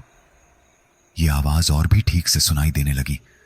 कितना समय नहीं पता, लेकिन बहुत देर बाद मैंने आंख को पूरा खोला। मेरे चेहरे के पास वो सभी तीन सिर वाले प्राणी खड़े हैं। उन सभी के अंदर से निकलने वाली ठंडी ने मानो मेरे पूरे शरीर की हड्डी को जमा दिया है। इच्छा शक्ति और मनोबल एकत्रित करके मैंने सामने की ओर ध्यान से देखा। सामने ही अवधूत और कृष्ण प्रसाद जी बैठे हैं। सामने पीतल की टोकरी में जलता आग अब धीरे धीरे लाल से नीला हो रहा था। अब स्पष्ट रूप से कृष्ण प्रसाद जी का आवाज सुनाई दी, उठो और देखो, देवता वज्रपाणी आ गए हैं। उन्होंने अपने वज्र के द्वारा नरक के द्वार को खोल दिया है। अपने हाथ से उस भयानक मूर्ति को द्वार के अंदर फेंक दो। मेरे चारों तरफ के उन भयानक प्राणियों ने अब गुर्राना और डरावनी आवाज निकालना शुरू कर दिया। वो सभी अब भी रक्षा घेरे को पार करके मेरे पास नहीं आ पाए हैं। रक्षा घेरे के बाहर एकत्रित होकर बैठकर हवा में उड़ते हुए आक्रोश में गर्जन कर रहे हैं, मानो अगर मुझे पा जाएं तो चीर फाड़ कर खा लेंगे। पूरे कमरे में फैला हल्का हरा रोशनी अब धीरे धीरे खत्म हो रहा है। उसके जगह पर अब एक गहरे नीले रोशनी ने अपना स्थान ले लिया है। इस रोशनी के अंदर कुछ शक्ति छुपी हुई है। इसी रोशनी की वजह से मेरे शरीर में धीरे धीरे बल लौटने लगा। शरीर की पूरी शक्ति को एकत्रित करके मैं अब उठ बैठा। सामने जलता नीला आग 2 भागों में खुल रहा था। दरवाजे की तरफ खुलने के बाद अंदर लाल गड्ढे जैसा कुछ दिखाई दिया। उस गड्ढे से आगे की लपटें निकल रही थीं।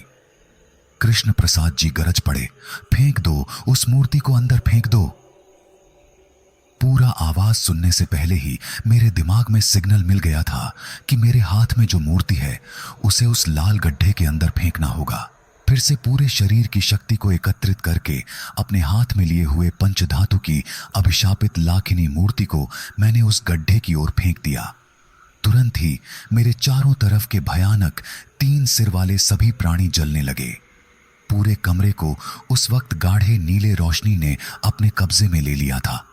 उस रोशनी ने कमरे के अंदर के सभी भयानक शरीर को एक हरे रंग की रोशनी बदलकर उस गड्ढे में घुसा दिया। उन सभी के हाहाकार और गर्जन से पूरे कमरे की दीवार कांप उठी। मेरे दिमाग के ऊपर फिर जोर पड़ने लगा। बेहोश होने से कुछ सेकंड पहले मुझे एक गंभीर हंसी की आवाज सुनाई दी। यह आवाज अवधूत कृष्ण प्रसाद भट्टराई जी अथवा किसी मनुष्य का नहीं था। वह आवाज मानो कोई तृप्त कर रहा था। इसके बाद मुझे कुछ भी याद नहीं।